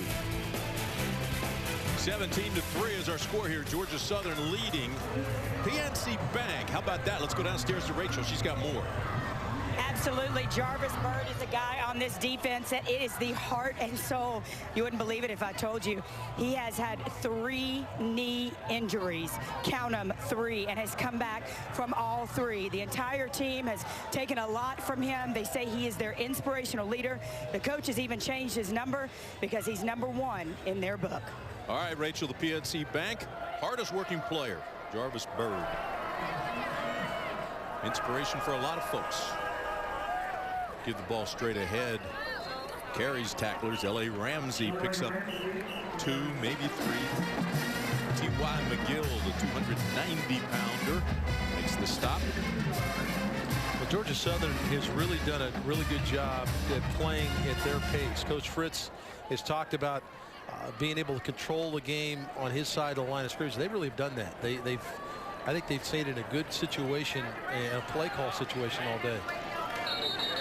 And they'll stop this play. There's a flag, and that's going to be against Georgia Southern. False start. Number 70 on the offense. The Eagles have been pretty good in this game, though, penalty-wise. Yeah, I think Coach Raymond Kluge, the right tackle, got a little antsy because NC State really showed late that they were coming with extra pressure. And I think the big right tackle maybe hedged his bet and moved just a little bit too early. First penalty of the afternoon for Georgia Southern. Very fundamentally sound and disciplined.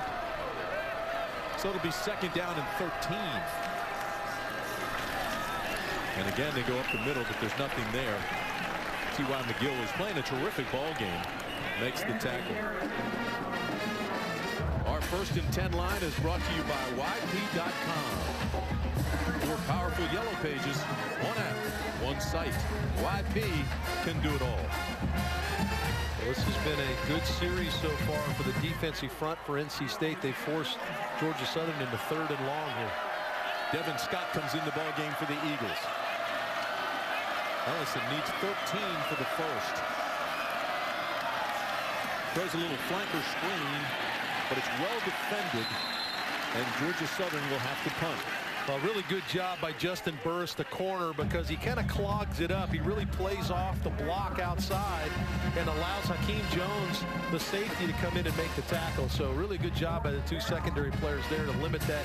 And a really good series of downs. We talked about Georgia Southern's defense to start the second half. Really good series there for the NC State defense.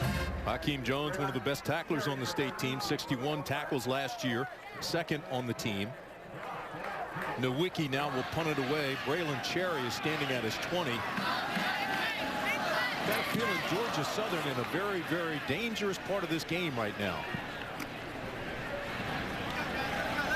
Boy, this ball hits like a wedge and just checks up at the 20 perfectly. 50-yard punt. Ryan Nowicki doing a nice job punting the ball. 9:38 to play in the 3rd. Shock and all, Arch called it. so far, it's shocking to the folks at State. Tom Wormy in the studio with a Hardee's update. Number 7 UCLA at Virginia in the third. Matt Johns in relief, 23 yards to Darius Jennings. His second TD pass, 21-17. Cavs closing the gap. How about the Wahoos closing that gap, as Tom said, and Mike London has them back in. Very, very sluggish offense for the 5th-ranked team in the country, UCLA.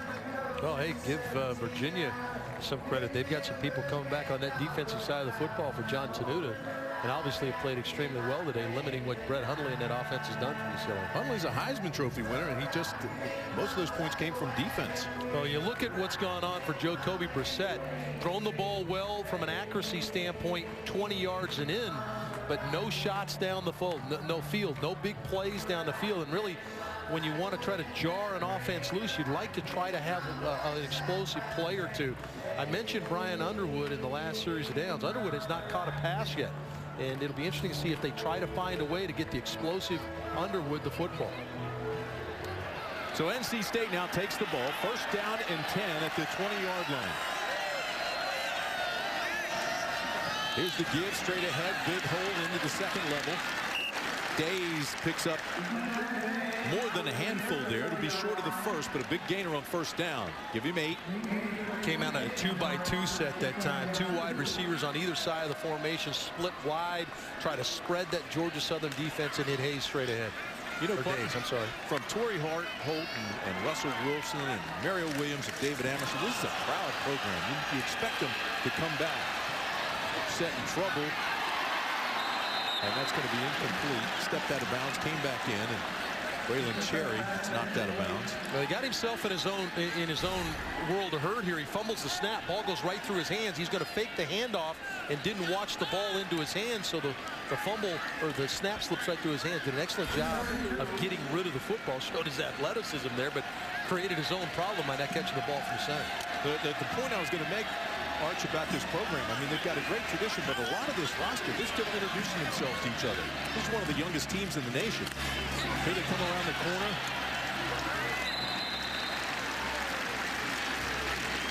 Good gainer by Samuels. Let's go down to Rachel. Guys, I know Jacoby Brissett is struggling right now, but Dave Dorn has all kinds of belief in this kid. He's known him since his recruiting days at Wisconsin. He's even been in his house, and he remembered that Jacoby's mom made him chicken parm. So he finds himself at Florida. They call him and say, hey, he's available. The first words to Jacoby when he got here was, it was destiny. He'd like to see that destiny prevail here this afternoon. Second down and 10.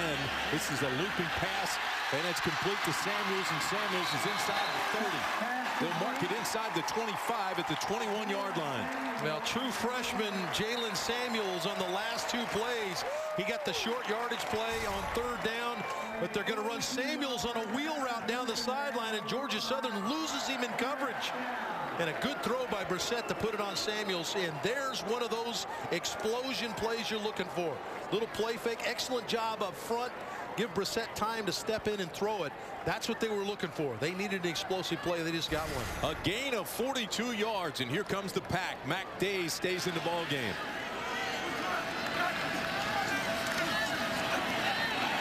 Going to Greenwich over the middle, incomplete. There's going to be a flag. It looked like Nick Wright reached out and maybe grabbed his jersey.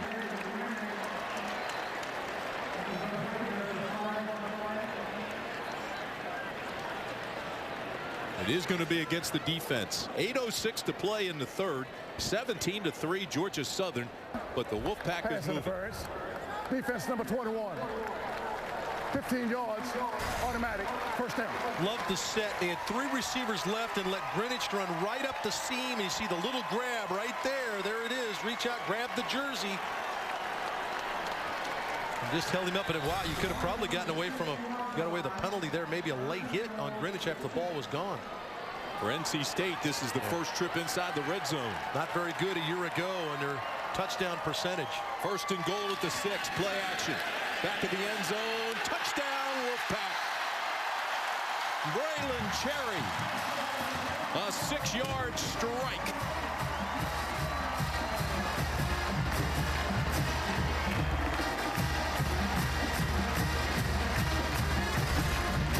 Loved how quickly he saw this. Play fake, he knew he had Cherry, just floats it to him, gave him a little bit more time to see the ball coming his direction. Cherry does an excellent job of tight roping the sideline with the throw, and NC State has their first touchdown of 2014. Nicholas Sadie for the extra point. It's good. Now, Tim, when you talk about this drive and how they got there, it was the wheelwright to Jalen Samuels. And then put the ball back in my big quarterback's hands, and he finds Cherry for the touchdown. NC State is back in this game. Here's a local network break.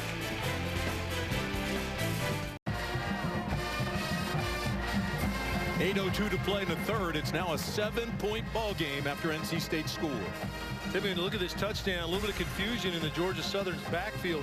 Cherry's going to come down in motion from the bottom of the screen. Now freeze it here, guys. These two defenders lose who they're responsible for, and Cherry runs right by him. Nobody takes him, and he's wide open in the end zone. Good read by Brissett. Good quick throw, and NC State's right back in the game. Jacoby Brissett now has 13 completions to 9 different receivers. Let's go downstairs to Rachel. Guys, we've heard all week about the selflessness of Jacoby Brissett. I just watched him. He stood on the back of the sideline, watched everybody else celebrate, get hyped. He talks to offensive coordinator Matt Canada, puts the phone down, and then walks to every one of his receivers and linemen and says, good job, way to put a big drive together. Derek Keaton is back on that end line again with Cameron May. Nicholas Sadie gets ready to kick off with 8:02 to play in the third period. This is a high kick taken by Keaton. Keaton looking for a block, not going to get it, but he got across the 20 to the 21-yard line. 17-yard return. Let's go to Tom and Tommy. Tim, it's a Hardee's update. Third quarter for Wofford and Georgia Tech. Justin Thomas, DeAndre Smelter, 19 yards, 17-9 Georgia Tech. Wofford's added a field goal, 17-12. Tim, these are two teams that run the exact same offense, so they've been watching that offense all camp long, both those defenses, and it looks like they're playing extremely well. Wofford, the Terriers, giving the Jackets all they want. Ellison throws a strike. It's complete to Zach Walker. That's a pickup of 8. Good first down play for Georgia Southern. No, and it really is, Tim. And I think that those little things like that are lost. But Georgia Southern's run the ball pretty well today. And NC State knows that. They're committing resources to the line of scrimmage. Good, nice, easy call, easy throw for Ellison. And you're in a really good situation now. You're second and short. Ellison split time with Jerick McKinnon in 2013. Replacing McKinnon wasn't easy. McKinnon now with the Vikings. Here they go straight ahead. Breida should have enough for the first. Pick up a 4.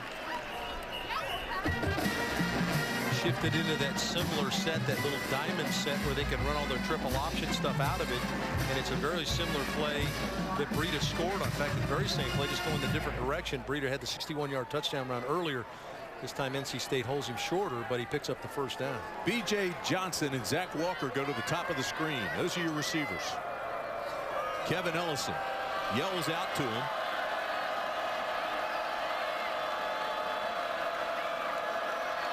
Van in motion. They go strong right. They roll that way. They look up to the out pattern, and it's wide open. Look out. This is complete to Walker.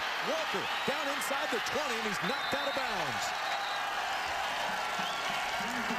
A gain of 51 yards. Hakeem Jones finally caught him. Well, Zach Walker runs a great route. He's right here, and he's going to run, and he's going to little nod and then get to the corner. Ellison's with him all the way. Look, a little nod inside, cleans him up, and then this is something that NC State's had a problem with today. Their tackling has not been the cleanest. Excellent route by Walker, and run after the catch sets up Georgia Southern. That is Zach Walker's 5th catch of the afternoon. Ellison inside the 10, or the 15 rather. Tackled by Hakeem Jones. That's a gain of 3. Jones having a big afternoon. We talked about NC State's offense in the red zone. Defensively, they struggled as well. 32 touchdowns, 40 trips in the red zone by the opposition, and they allowed 32 TDs. Obviously not what you're looking for. 80% touchdown percentage. 2nd down and 7. You take a shot here, Archie, to just stay with what they're doing. I think you keep beating the dead horse. You're doing a good job with it. This is Ramsby kind of bangs his way down to the 11. It's almost like they're setting up a field goal. Candavius Street made the tackle. Well, they're in that range now where it's a little difficult to cover, determine what you're going to do. Are you going to come with pressure and commit resources to the line of scrimmage and free up the outside receivers on a one-on-one situation? I think their number one concern is to find number 4 and don't let him break contain. Rachel L.A. Ramsey just went out. Looks like he's injured. We might get a check on that. 3rd down and 5. Ball on the 12. They roll it right. Cut it inside the 10, the 5, down to the 4. 1st down, Georgia Southern. Boy, they did a nice job of spreading the NC State defense, declaring what they were going to see, and then they just run option. It's just a lead option play, lead blocker out in front. Ellison sees the crease, and wow, I think our producer Rob Reichley could have run through that. I doubt it.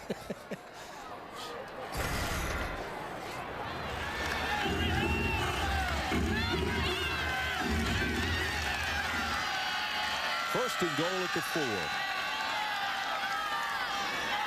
The Eagles give you some motion. Down inside the 3, close to the 2. So many little wrinkles off of this offense that Willie Fritz has brought over from Sam Houston State. We've talked about the pistol, but they're in the gun. They've got 3 backs in the backfield. They got 4 receivers in the game. A lot of responsibilities for this NC State defense, and they've got a couple of young kids back there too. That number 4, Gerard Fernandez, the redshirt freshman linebacker, trying to sort things out because they come at you in a lot of different ways. It'll be 2nd and goal from the 3. Breida in the ball game now. Ellison fakes, looks into the end zone, incomplete. Threw it high. Threw it high and threw it late. It was intended for Dylan Turner. Really well covered by NC State. Bootleg play. NC State stayed at home, had defenders in the area, and made it a tight throw. Going to get the play fake. And then NC State really did a good job of not biting on it and selling out against the run. And you see a number of red jerseys in the end zone really clouding the look for Ellison. Big 3rd down play here. It's the 9th play of the drive. This play will determine whether they get 3 or 7. Well, they'll need to find number 4 on this play. On the road, you usually need 7. He's not going to get there. Now he gets it down to the 2. Wright makes the tackle. Do you go or do you kick? No, you kick the field goal here. It's good call. You're on the road. Late 3rd quarter, put the points on the board, extend it to a 2-score situation. Absolutely. Ellison just going to run the lead option, and a really good job of this NC State defense rising up and getting a stop.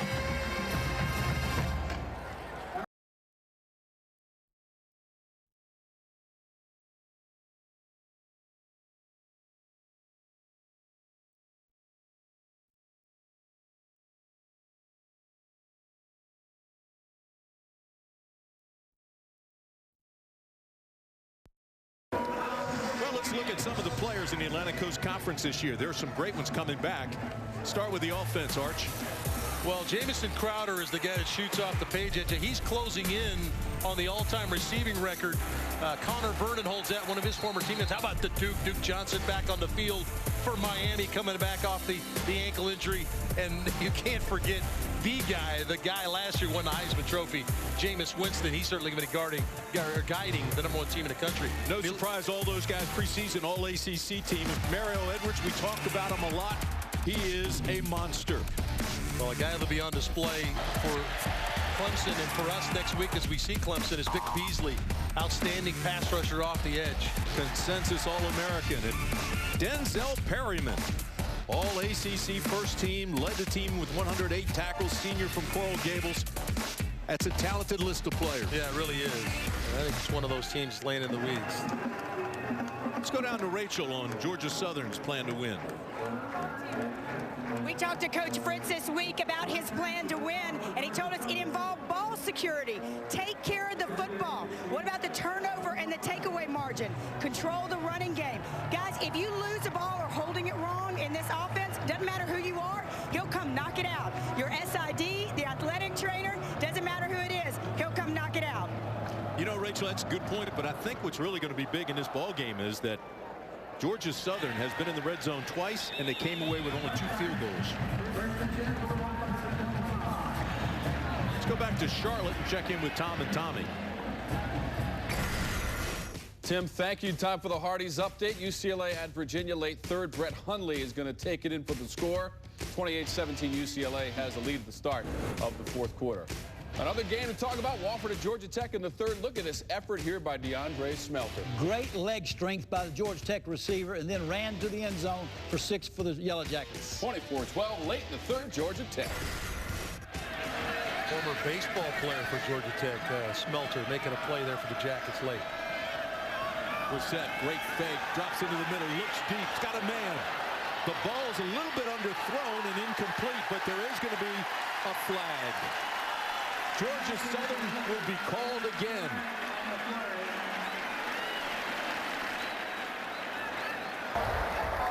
Pass interference. Defense number 5. 15 yards. Automatic. First down. Marquez Valdez-Scantling was wide open.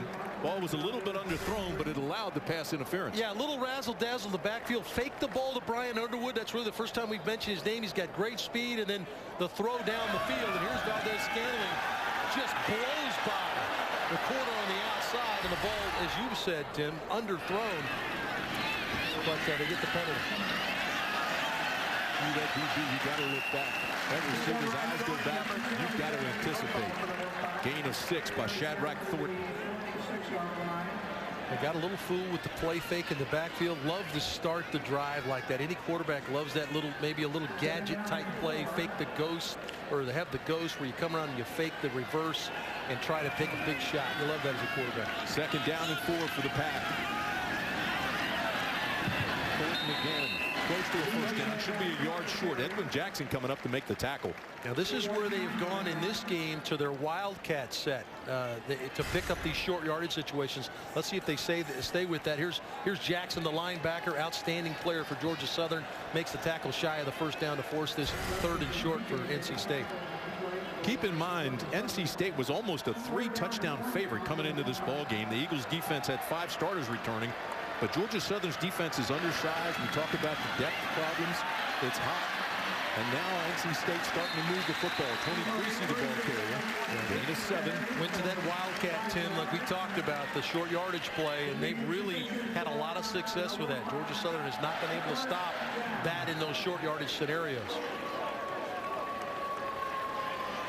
You kind of sense now that the momentum is shifting here. NC State getting more and more confidence on the offensive side of the ball. And I think Jacoby Brissett really banging some of that rust off down, really starting to settle into the game. First down, big hole. This is Thornton. Pack's leading ground gainer picks up 7 more. Again, Edwin Jackson made the tackle. And Georgia Southern trying to sub some players on the field and had a tough time getting it done. In fact, they didn't get it done. No, they had too many guys on the field. Hines with a big gainer. Penalty did decline. Yeah, Georgia Southern was trying to get other players on the field because this group is winded, and it looks like Edwin Jackson's on the ground potentially. Maybe a cramp. But just too many players on the field. NC State playing at their pace, do an excellent job of getting the ball out to Bo Hines, and Hines almost took that one to the house. The Eagles are tired, Dave. You can see it. They are really tired.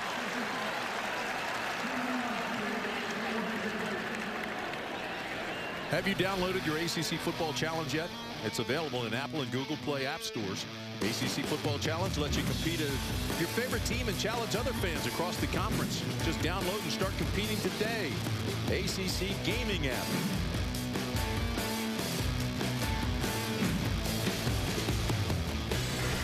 Well, we talked about how warm it is down there on the field, and with this sun out and the cloud cover gone, it's even more warm. Even hotter. You see him trying to get some fluids in him. Jackson, obviously, there's well, you can see the temperature on the field. That looks like that thing is sitting in the shade and right around 100 degrees, so it's pretty steamy down there on the field. And Jackson is a guy that they're trying to get some more fluids into, and hopefully the cramp scenario goes away so he can get back on the field. He's a big-time player. Yeah, he's been running sideline to sideline, former walk-on, but he's going to play at the next level. Yeah, all of a sudden a cramp hits Jackson right here. See him go down, but it was too late. And they've got too many people on the field anyway. They were trying to get some other players off that were a little winded. And so yeah, somebody needed to scream for a timeout there before the ball was snapped. Matt Days comes in on 1st down and 10 from the 18. Brissett rolls right, has time, tucks it away. He'll be inside the 10 and knocked out of bounds at about the 9. Interesting decision. Knocked him out. Interesting decision right there. He had his tight end hooking over the ball and decides to turn down the throw, turn down that throw in the flat, turn down the throw over the middle, had some running room, and the big quarterback pulled it down and picked up the 1st down. Yeah, I think he's starting to have some fun now, Arch. I think he's just short of the 1st down. He marked him just short. But yeah, he really looks, he never looks like he's overly anxious, but he looks like he's settled into the game. Patrick Flo comes into the ball game. He's playing for Edwin Jackson. Thornton, the setback behind Brissett. And the throw got away from him a little bit. Sweaty hands, slippery ball. Let's see if they go back here. It's 3rd and short again. And will they use their wildcat set? Here comes Creasy, who's kind of been that wildcat running back, checking into the game. 3rd down and about 1. If you're Georgia Southern, you kind of expect this here. I'm telling you, I'm big old Jay Ellison. I'm going to try to disrupt things in a hurry. He's 305 pounds. There's the middle. There's the disruption. Did he make it? I don't think so. Ellison got penetration. Antoine Williams made the tackle. Good call, Tim, on the defensive front swelling up. And NC State or Georgia Southern's not fooled. They pinched down to the inside with the defenders, and really there was no running room. NC State tried to spread them with a 2-by-2 set, 2 receivers outside either side, and Georgia Southern didn't buy it. They take Ellison out of the game now on 4th and short. So the big hole clogger is out of the middle. The crowd wants them to go for it, and it looks like they will. But that'll end the 3rd quarter. It's hot and the game is good. Labor Day weekend. And right now, as we head to the final 15 minutes, it's 20-10. Georgia Southern. Can they hold on, or will the Pack be back?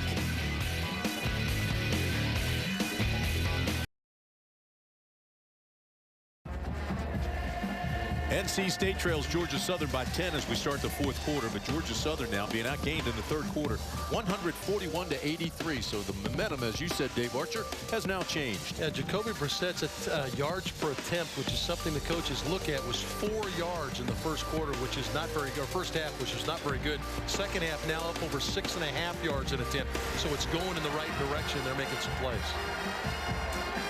They are 4th and short, Tim, and I don't think there's any doubt in Coach Doran's mind. He's going to put his team on the field, go for it. Georgia Southern's big-time linebacker Edwin Jackson back on the field as well. Remember, he had the cramps, had to leave for a couple of plays. He's back in. Goal line defense. Shadrach Thornton is the runner, the Wildcat. He's going to be close to the 1st. I do not think he made it, depending on the mark. Well, Southern expected the call of the Wildcat play, and the defense feels like they're short, and that Ron Cherry agrees. Antoine Williams made the tackle along with Glover. The defensive front got penetration. Thornton never got momentum. Boy, penetration is the key. You're exactly right. See how there was a number of white shirts on NC State's side of the line of scrimmage. It really only gave Shadrach Thornton one place to go with the football, and there were a couple of Eagles waiting for him when he got there. Wow, how about that?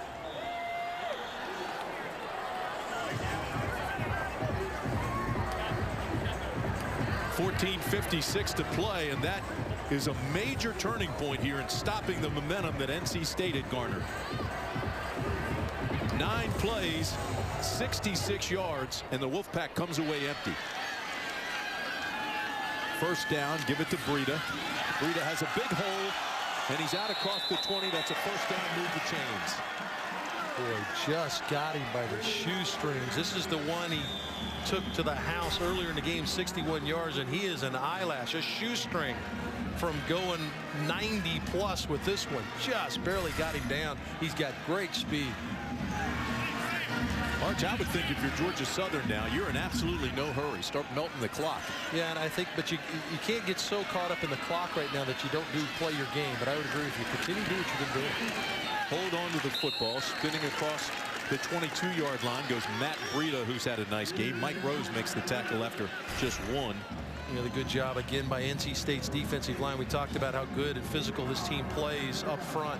Nice job there in corralling Breida with great speed. Really important here for NC State's defense to not get caught up in the emotion of that last drive coming up with nothing. They need to find a way to get a stop and provide maybe a short field opportunity for their offense. Ellison had trouble with the snap again. Throws deep, has a man. It's complete. Defenders never look back. The ball was floating. Monte Crockett makes the catch and carries it down to the 42-yard line. That is a gain of 36 yards on a floating pass. Now, when you run the ball successfully, as Georgia Southern's done it, they're going to get some shots down the field, some open receivers. And had Ellison thrown a better ball here, this is probably a touchdown for Georgia Southern. Crockett was wide open. Gravius Wright was able to scramble back and make the tackle, but he had a chance for a huge play. Arius Moore, the nickelback, never looked back. He's a true freshman. Here's the ball carrier. It's Ellison around the corner. He's got another first down or close to it, depending on the mark. Stopped by Hakeem Jones again, who will be some kind of sore tonight. Jones has been all over the field, but that's a pickup of 10, and they have a first down. Well, he's made some really good decisions, and I'm talking about Kevin Ellison in this option attack. He's really done a good job of deciding where the ball goes. Ramsby rather. That's the second. Yeah, that's the second bobbled snap by Ellison in this drive. This one hits him up around the face mask, and he's lucky that he had one of his own players dive on the ball. This is going to be a turnover. Well, Hale Southern, they're playing well and still lead 20-10. It's that Eagle Creek water they've been drinking down there. Ramsey's in the game now. Second down to 12. Ellison looking to the outside. Well defended out there. Boy, that was nicely done on the corner. Yeah, Tocho, the corner, does a good job, Tim, and really the ball's late. Okay, you throw a comeback. You can't throw outside the numbers late. This one, he kind of waits, and now he's going to throw it out there. Well, you better have a big-time arm if you're going to make that throw. And he's lucky that Tocho didn't swipe that one. Tocho was sitting on the route, on the comeback route, and really made a nice play on it. So to bring up third down and 12, they're only 5 of 11 on third down conversions this afternoon. This is a big third down. They want to make sure they get down in field goal range at the very least. Ellison steps up, throws a dart, has it complete. Inside the 10 to the 5 to the 4 goes Kentrella Showers. Again, that slot receiver is doing a great job of getting free in this man coverage. This time working against Josh Jones. Number 2, see the little fake to the outside, and then back to the inside goes Showers. Very similar move he made on the touchdown throw when Ellison hit him in the end zone. So Showers having his way with the NC State defensive backs in that slot area. Scouting report on Ellison coming in. He's an elite runner. Passer unknown. He split time with Jerick McKinnon last year, but he's been some kind of shark today. Down close to the goal line. They'll mark it inside the 1 goes Matt Breida. Wow. How about this? Well, you see so often that a play on one side of the ball energizes the other side of the ball, Tim, and the defense came up with a monster stop on 4th and short, deep in their own territory, and here comes this offense. Here's the signals coming in from the sideline. There's Irk Russell on the side, the great coach from Georgia Southern. Father of Georgia Southern football, and again the snap. They don't take many from under the center, and that one was dropped. Who got it? Monty Nelson came out of there with the football for NC State. They're going to say it's Georgia Southern football. Yeah, Dave Dorn wants an explanation on that. How did my guy come out of the pile if Georgia Southern recovered the football? It'll bring up third down. The officials are going to meet on it. And there it is. They gave it to NC State. Now, Monty Nelson, 94, is going to come out of the pile. We know the snap was fumbled. Now it's that off-season training, if you will, Tim. Who's the strongest under the pile and who emerges with the football? And there's Monty Nelson, 94, exiting the screen. He's got the ball. Boy, wow. What a huge turnover. Wow. By Georgia Southern. That could have been game, set, match. Well, now you take a deep breath if you're NC State. You just made a play yourself on defense, maybe a gift, whatever you want to call it. But when you look up at the scoreboard, it's the same score it was. They did not score. So now you take a deep breath and get back to your game plan. Maybe play action, take a shot here. Instead of a 17-point lead, it's now 10, and it's manageable for the Wolfpack. Bang it out to the 5. Boy, 10-play drive, 90 yards, and they come away with nothing. Jay Ellison makes another tackle. He's the guy with NFL potential, very athletic up there in the middle. Front four, of course, had to replace 3 starters, but Battle and Ellison have been playing well today. 2nd down and 6. And they get out to the 6. Tony Creasy. Well, it's really the onus is on the offense here. Obviously, Tim, they need to get a first down because you need to do something from a field position standpoint. Now you're closing down the 10-minute mark, 4th quarter, so time starting to get away from you a little bit. But you certainly don't want to punt out of your own end zone and give Kelvin Ellison and that Georgia Southern offense the football at midfield.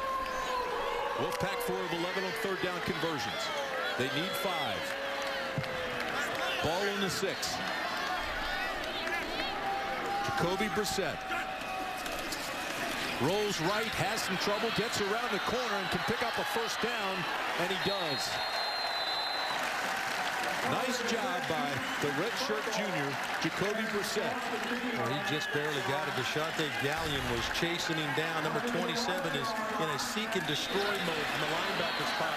He's going to come in and lay the big lick right there, but Brissett's big body gets him just enough forward momentum to get the first down. And the big junior from West Palm Beach in control with 9:35 to play in this ball game.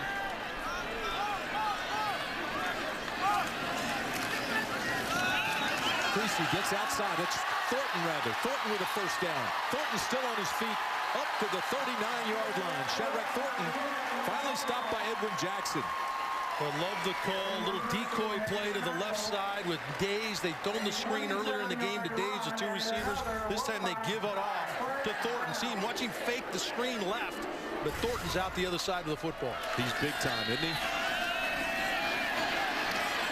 Brissett throws, has it complete at the 41. NC State picking it up. The mojo has changed. Cherry makes the tackle and another first. Boy, and I think Edwin Jackson this time is really banged up. He's down at about the 30-yard line. He tried to lay a lick on the quarterback, and he looked like he was having a tough time getting up. Looked a little shaky trying to get to his feet. You can see he's a little wobbly. They're going to need to come and get him. He's going to come in, number 40 coming in, and he hits Brissett down low. I think he knocked himself a little woozy there. You know, coaches always tell you leave it all on the field. I think his tank is empty right now.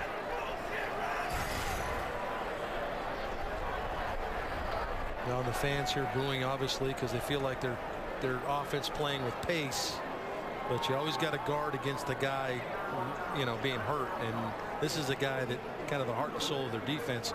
They don't want him on the sideline, so obviously this is a guy that's banged up. 12 tackles today for Edwin Jackson. We talked about right off the top, this guy's a big time player. He's certainly shown that today. Show your pack line. Take the lift here this play. And I play, and I'll be behind you. While there's timeout, let's take a look at our Haviland defensive shield. We've seen 2 big stops. A 4th down stop by Georgia Southern, and NC State getting the turnover at the goal line. The previous play is being reviewed. And you look at the defense's points allowed from a year ago. No surprise, Florida State national champion. How about Louisville? Louisville comes online this year in the ACC. Big game on Monday night against Miami, number 2 in the country, and points given up. It's amazing when you give up only 12 points a game.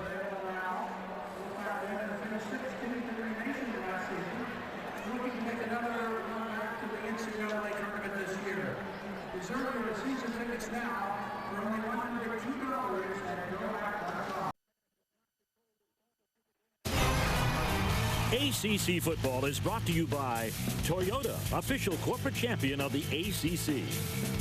By Geico, official corporate champion of the ACC. By AT&T, official sponsor of the ACC. And by Ruby Tuesday, official corporate champion of the ACC. The strength of the Wolf is the pack, and that's what they're trying to do here in the fourth quarter. The Wolfpack staying together, trying to make a comeback, 20-10. However, during that break, they reviewed this play, Arch, and said he did not have control. Didn't catch the football, a little bobble there, and overturned. So 2nd and 10 now for NC State back at their 39. Defense coordinator Jack Curtis out on the field, cheering his guys on after that ball was turned over. He's a holdover from the Monken staff. Burke Russell used to say, "Gotta get after them aggressively," and that's what they're doing here today. They've got that on their helmets, GATA. Get after them aggressively. Or get after their you-know-whats. 2nd down and 10. Thornton again, right side. Stays on his feet, breaks 2 tackles, and is out to the 44-yard line. Gain of 5. Well, Thornton really running hard. He's the biggest of the backs when you start talking about 6'1", 210, and he's running with some ferocity. 3rd and medium now. Huge play right here for NC State on offense to stay on the field.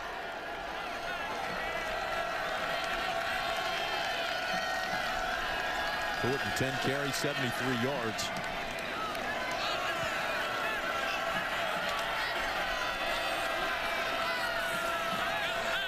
Bo Hines and Valdez-Scantling go to the top of the screen. Hines comes this side. Jacoby Brissett throws underneath. That'll be a 1st down inside the 45-yard line. Marquez Valdez-Scantling. Gain of 12. Well, good job of protection up front, but Valdez-Scantling is just going to run the shallow drag. Coverage drops off. He's there. Brissett on the money with the throw. Good run up the catch. 1st down. So good read and throw. Brissett throws underneath again. They're just taking it little bit by bit. No panic. Matt Days has the catch after a pickup of 9. Yeah, good recognition on that short side of the field by Brissett. He had Days in the slot. Days ran the quick trick out route. Easy throw, easy catch. Brissett again to the outside. Hines has a 1st down. Tim, just soft coverage on the outside, and he's taking advantage of it. 2 throws back to back, soft coverage. Look, no defender in the area. Just throw it to Hines. Hines runs a little option route, just runs up about 6 and curls up. Brissett on the money. Brissett rolls, throws again, has a completion inside the 20. They'll mark it out of bounds. Actually, I think they get a break on the mark to put it at the 14-yard line. Another one of the freshmen that reported early. Signed, came in the spring. Bo Hines, freshman, catches the ball in the flat, extends the drive. Now they correct the mark. Yeah, there's no question he stepped out of bounds at about the 17. So they'll move that ball back. They've got to readjust the 1st down markers, and the crowd doesn't like it, but that's the correct call. Greenwich and Cherry go out. Trips to the right side. They throw out there. Hines down to the 9. Mark it at the 10. Again, playing with some good pace. Brissett settled into the pace, and now another player down for Southern. Georgia Southern. Look what they've done in the red zone. Of course, the big stop the last time North Carolina State came down here was a huge play for Georgia Southern. 11th play of the drive coming up. Closed captioning for ACC football. It's brought to you by Bojangles' famous chicken and biscuits. It's bow time. Cramps now becoming a big factor in this ball game. If you're just joining us, Georgia Southern has gone from the FCS and stepped up to the FBS. Their last game last year, Georgia Southern upset Florida down in the swamp in Gainesville, beat the Gators. They come in here now as an FBS team, but because of that jump up in competition, they don't have the full allotment of 85 scholarships. They have to build up to that. So they only have 77 scholarships by design. They gave some of those scholarships to walk-ons, but consequently they don't have as much depth. Yeah, it shows up in these, certainly in these series where they're one side of the ball's on the field like this. Brissett drops, throws, touchdown NC State. Braylon Cherry was wide open. Well, mix up in coverage in the secondary, and it's just it's a nice little wrinkle. Watch the receivers cross. Cherry going to come underneath. No one goes with him. Just easy throw, easy read. Here's what you're going to get, that cross at the top of your screen. Not sure what Darius Jones, the corner, was thinking there. He was playing zone, and the slot defender was playing man coverage, and it's an easy touchdown for NC State. So Nicholas Sadie comes on to attempt the extra point, and it's good. This drive went 99 yards after they recovered a fumble at the 1. 6:55 remain in the ball game. It's 20-17 as the Pack is coming back. The all-new ACC mobile app. It's free and packed with even more features. Standings and stats, headlines, video, and live games. All 15 schools. Update your app or download it today on your iPhone, iPad, or Android. The new ACC mobile app, presented by Carrabba's. Well, Braylon Cherry with the touchdown, his second of the day. 12 plays, 99 yards. Took just over 4 minutes after they recovered that fumble by Georgia Southern on the 1-yard line. Jacoby Brissett showed a tremendous amount of patience in the drive, getting the ball out to guys. 6 of 7 in the drive, 56 yards, but really did a nice job of just finding that guy in the zone coverage and getting the football quickly and allowing them to extend the drive, move the chains.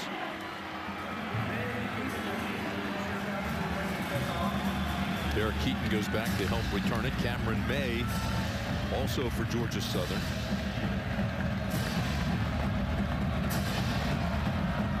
Be an interesting final 6:55 of this game. Sadie's kick takes him about 5 yards deep, and they'll down it there. So Keaton very wisely downs it. Well, UCLA has struggled offensively today in Charlottesville. Let's go back to Tom and Tommy for an update. Tim, time for a Hardee's update. UCLA and Virginia, and the Cavs trying to drive to get back into this one and try to tie it up. 4th down fails, 28-20, inside of 2 minutes to go.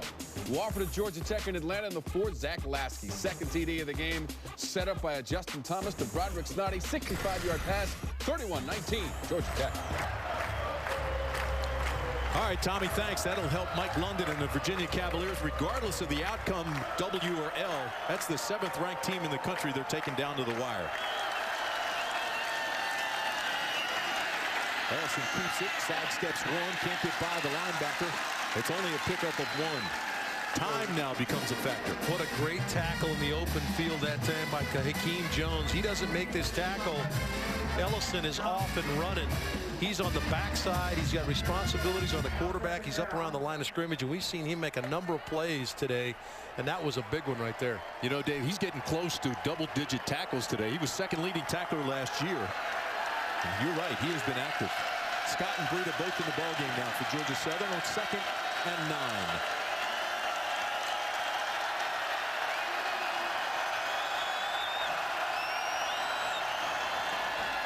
They used a lot of the play clock that time. Ellison breaks one tackle into the second level. He's got speed. Look out. Legs are tired, but still gets it all the way to the 21-yard line before Toju can chase him down from behind.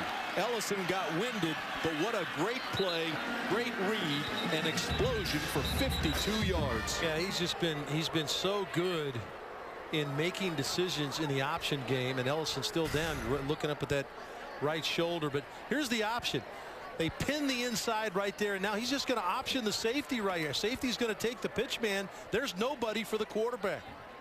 And Ellison takes off. He's made so many good decisions, but the problem is that right at the back end of this, Tocho's going to fall right on the shoulder.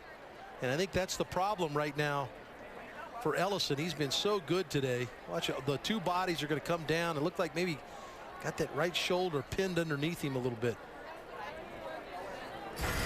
The backup is Fabian Upshaw, the young sophomore from Titusville, Florida. He's one of the fastest guys on the team and did get some first half snaps, but This is not that point in the ball game you want to put a young sophomore who's inexperienced into the ball game, but they're going to have to do it.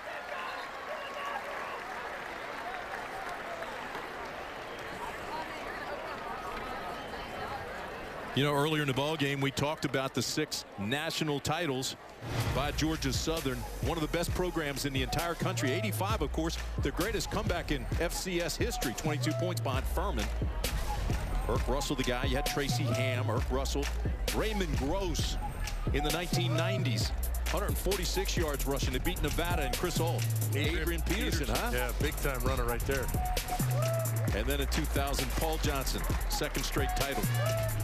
Yeah, Irk Russell won 3, Paul won 2. I mean, it's been a tremendous tradition at Georgia Southern of being a powerhouse at the FCS level. Now, obviously in the Sun Belt Conference, they want to push that to the next level, and they've been all that today. They're not letting him move that right arm as they take him off. Ellison leaves with 20 carries, 116 yards today. So Fabian Upshaw gets the call. The young sophomore in a pressure situation. Breida and Scott are the 2 backs. High snap. Breida stumbled as he went toward the line of scrimmage. Yeah, it's a big moment for NC State's defense here, Tim. Now, obviously you gave up the explosion play there to Ellison. Now you got to hunker down and you got to limit Georgia Southern to a field goal opportunity, because as the time begins to tick away, you can get yourself out of the game. This Upshaw kid, let's see if he can make the same decisions that Ellison has, because there's a lot of decision making within the option game. He's a youngster that hasn't played very much. Second down, they need 11. Again, the pack closes down on Matt Breida. Well, the ball popped out as well. I heard Rachel Barbeau talking about ball security and Coach Fritz and what it means to him. Breida going to take a big shot at the back end. It looked like the ball rolled out, and then Kluge, the big tackle, fell on it. It'll be 3rd down and 10 for Georgia Southern. Let's see if they let Upshaw throw it. I would think you might not let the young guy throw it here. He hadn't thrown a pass, certainly in this game, hadn't played very much. Play clock at 6. Play clock at 2. And he's got a big hole and does not get the first down. It was a saving tackle again by Hakeem Jones. Boy, this is a spectacular tackle, because this is maybe the fastest guy on the field.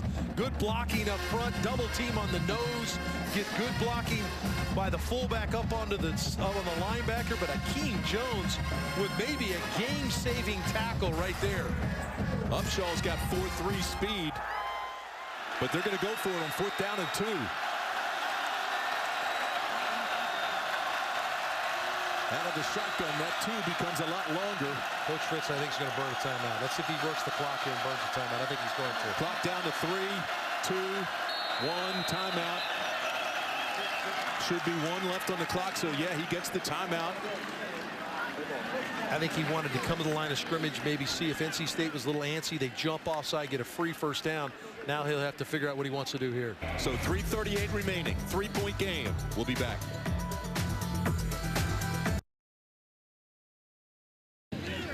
So Georgia Southern trying to hold on here. You see the time remaining in the ball game. Georgia Southern now faced with a 4th and 2 at the 14-yard line. Yeah, will they go for it, Arch? It's a long 2, Tim. It looks like they're going to try to seal. They're not going to try to seal it. Hanks is actually on the field. They're going to kick the extra. Try to kick the field goal here. So if he makes this, it'll give them a 6-point lead. They still lose to the touchdown if they can't stop NC State. Well, Alex has been very good today. This is from 31 yards. Good snap, good hold. It's got the distance, and it's good. So Alex Hanks is very good, and they may have found the replacement. Adrian Mora was one of the best in the nation at Georgia Southern a couple of years back. They haven't been able to get there in the kicking game. He's there now. We'll be back after this word from your local ACC station.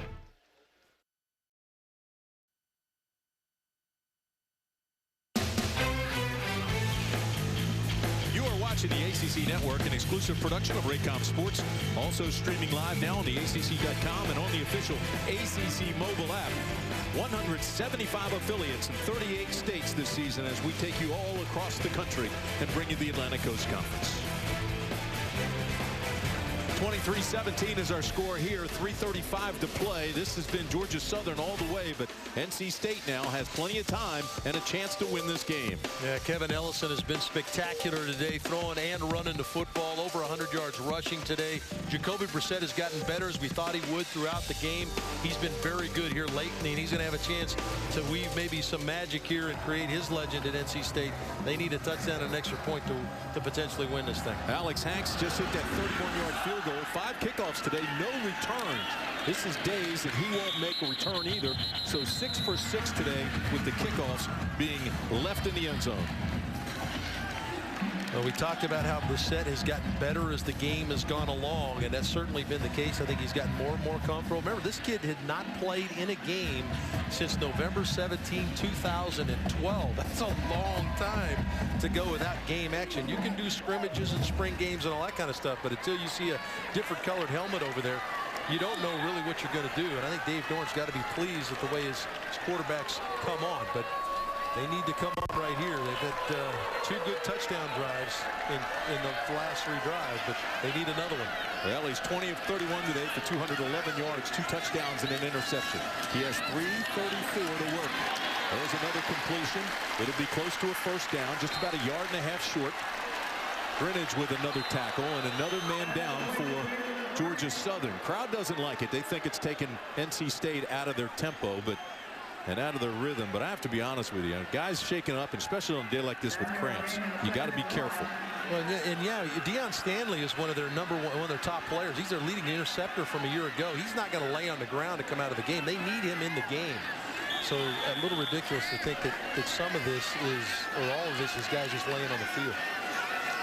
Brissett 7 of 8 his last 2 drives. Drops to throw again. Does. Has the completion. That's a first down to Matt Days.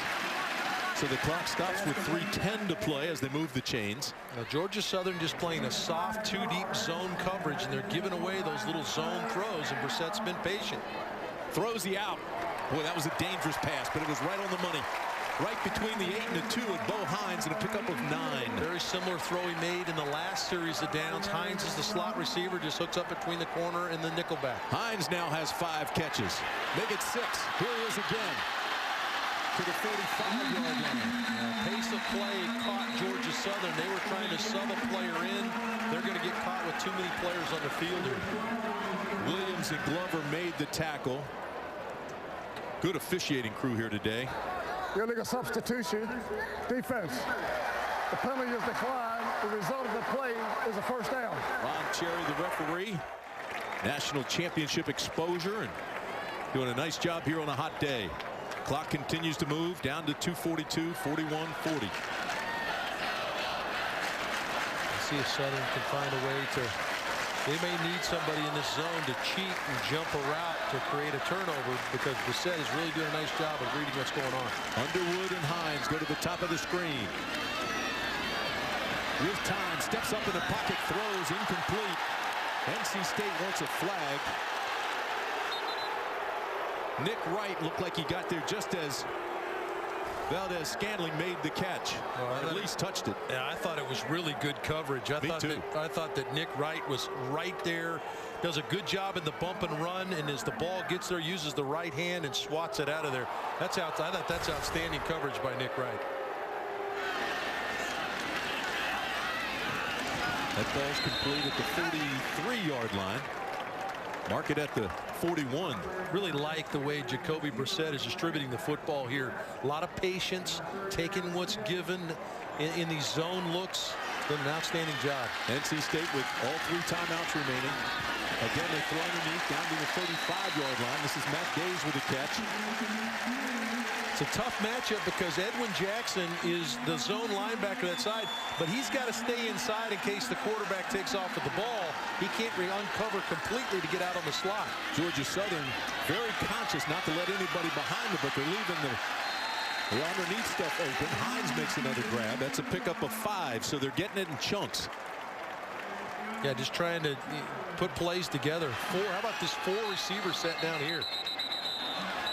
Georgia Southern was not back to the line of scrimmage yet, so they called a timeout. The timeout occurred prior to the That's a good snap. timeout. I think his This team, is a 30-second Coach Fritz's team, is timeout. winded. Good pace, great pace by the Wolfpack. And that was a set they had not seen. They had not seen that 4-by-none set that NC State threw at them. So a good timeout there for Georgia Southern. The officials letting them keep that hurry-up pace, and the momentum has definitely changed here in the second half. Crowd's back into it. The people that are left that stayed. Team seems jacked up. With the body language on the other side with Georgia Southern, they are gassed. Yeah, there's only 1:43 left. Timmy, you played that side of the football. What do you do in this situation now when you know you've got not much left in the tank, but the game's in the balance? I'd bring a little pressure on him. He's too comfortable back there. Somehow you've got to get him out of your rhythm. He's in his rhythm. He's throwing on time, and he's way too comfortable. Question is, if you don't get to him, can they cover in the back? Yeah. Well, not much time left now, and I'm sure that was some of what Willie Fritz said. Hey, look, guys, if I told you it was going to be 23-17 with 1:43 left, could you find a little bit more energy to play defense? And I would be willing to bet you that all these Southern players would say yes. That's a live ball. No. There's a flag down. This will be a penalty, I believe. False start, offense. It's a 5-yard penalty.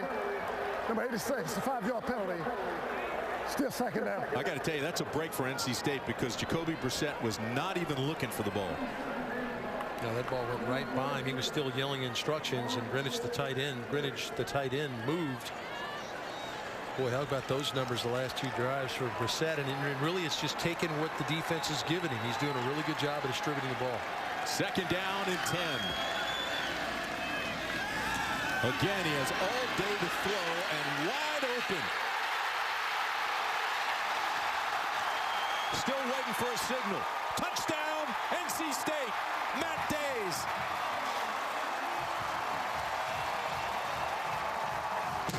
We're tied at 23. 35-yard strike. Jacoby Brissett to Matt Days. Days is lined up in the backfield, just kind of slow plays it like he's going to lead block on the jet sweep and then goes right down the sideline. And Georgia Southern has nobody pick him up. And watch the effort at the end. Get the ball just inside the pylon, break the plane. They're going to take a look at it, but I think Days be credited with a touchdown. Excellent effort by Matt Days. We just talked about it. If you watch the defensive line, they're just catching now. They're just waiting. And that is a touchdown. Yep. Yeah, extended the ball inside the pylon. Hustle effort there by Darius Jones to try to get him out of bounds, but it looked like he held on, and that's another thing. Does he hold on to the football after contact? The ball's not coming loose.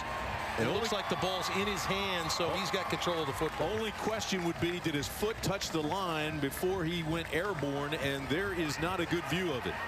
There has to be indisputable video evidence. That's a touchdown. Well, I love the call, too. Just a really nice call by Matt Canada.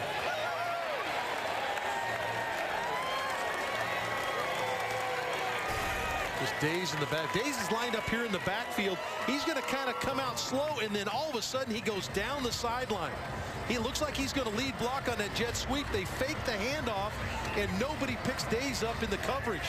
And then he breaks the plane in the end zone right there at the end of the play. So excellent play by the sophomore runner. Boy, he likes opening days. We came here last year. He had 3 touchdowns rushing against Louisiana Tech. So Matt Days loves that opening day game.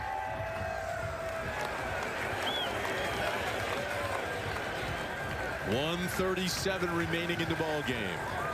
NC State has not led all day. They're trying to grab their first lead right now.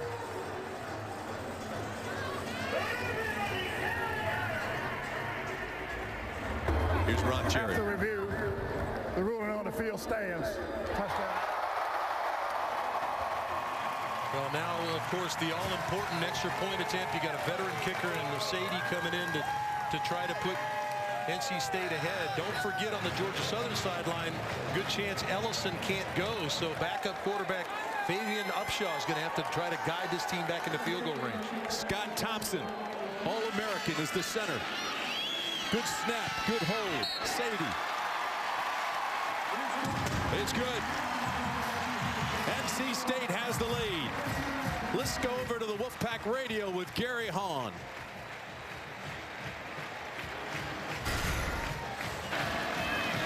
As Brissett fakes the rocket sweep, he's going to throw down the right sideline. Open is Days. He's got it 5-yard line, dives for the end zone, and he make it in.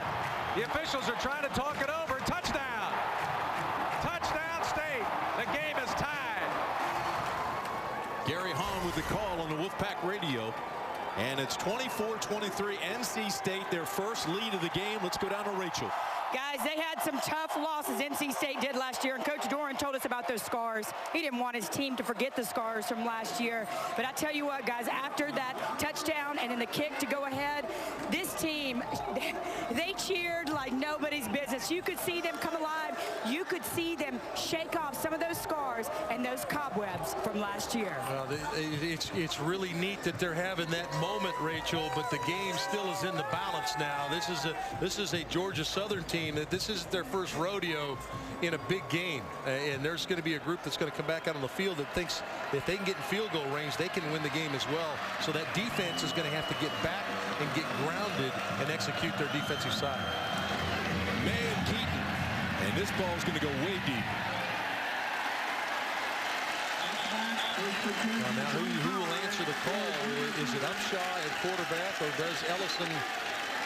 As Ellison, looks like Kevin Ellison is going to get the call, the sophomore. Kevin spectacular today, Tim. Kevin Ellison, the leading ground gainer today with Georgia Southern. Keep in mind, this is a team with 6 national championships at the FCS level.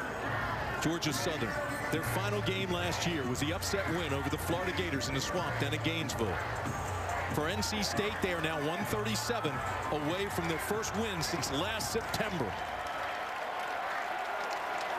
First down, Eagles.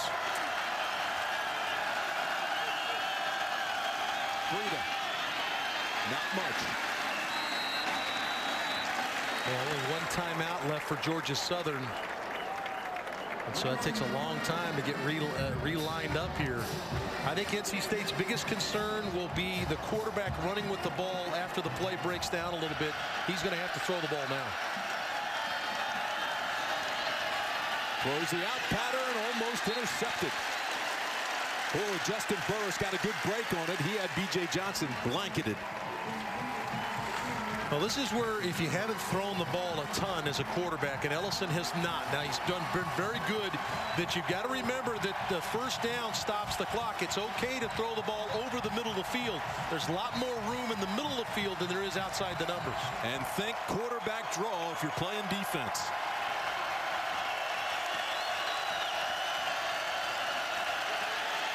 Here he goes. Can't get out. 3rd down and 7 brings us to 4th down.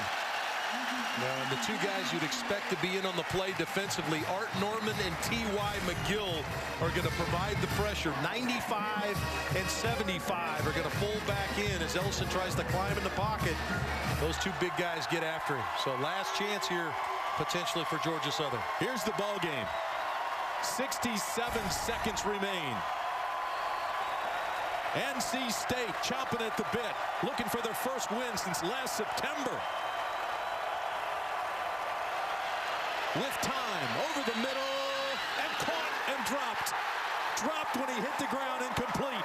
B.J. Johnson could not hold on. Went after a big-time corner, and Justin Burris, good tight coverage. And boy, B.J. Johnson almost makes a big-time grab. Ellison climbs in the pocket, throws the ball a little behind. And how about the guy that comes in to make the hit late that I think got the ball out? I believe that was Jarius Byrd, number 1. The senior, the graduate student with 3 torn ACLs, is the guy that comes in and lays the lick that gets the ball out. How about that? Jarius Byrd with a big play for his team. Jarvis Byrd went from number 9 to number 1 because Coach Doran wanted him to be the leader of this team. Thank you for correcting me. Jarvis Byrd, unbelievable play there. And you know what? This Georgia Southern team is going to fall short. But FBS level, beware. Georgia Southern has just taken that tradition and moved it to the next level. They're a big-time team. They're going to make life difficult for a lot of players, or a lot of teams. Georgia Southern out of timeouts as they take their final one. Just hoping for a bad snap perhaps on the clock play, the kneel down play. You know, so impressed with Willie Fritz's team, their ability to tackle, the way they, not odd at all. We didn't expect them to be because of what we talked about they did at Florida last year. But just what an excellent job of having his team ready to play today. Next Saturday, another interesting game. South Carolina State at number 16 Clemson in Death Valley. Huge moment here for NC State to be able to come back in this game, really down the whole game. Dave Doran, this is, you got to go through some tough times. You got to sometimes you got to claw and fight to get a win. That's really what Dave Doran's about. He's that blue collar guy. Roll your sleeves up, go to work, fight for every inch, and his team certainly did that today. Well, Georgia Southern moves on. Next Saturday, they've got their home opener against Savannah State. The Night of Champions. It's Military Appreciation Day, and certainly Georgia Southern had that military attitude here today and led the entire ball game until 1:37 left when they relinquished the lead. Play clock down to 9-8.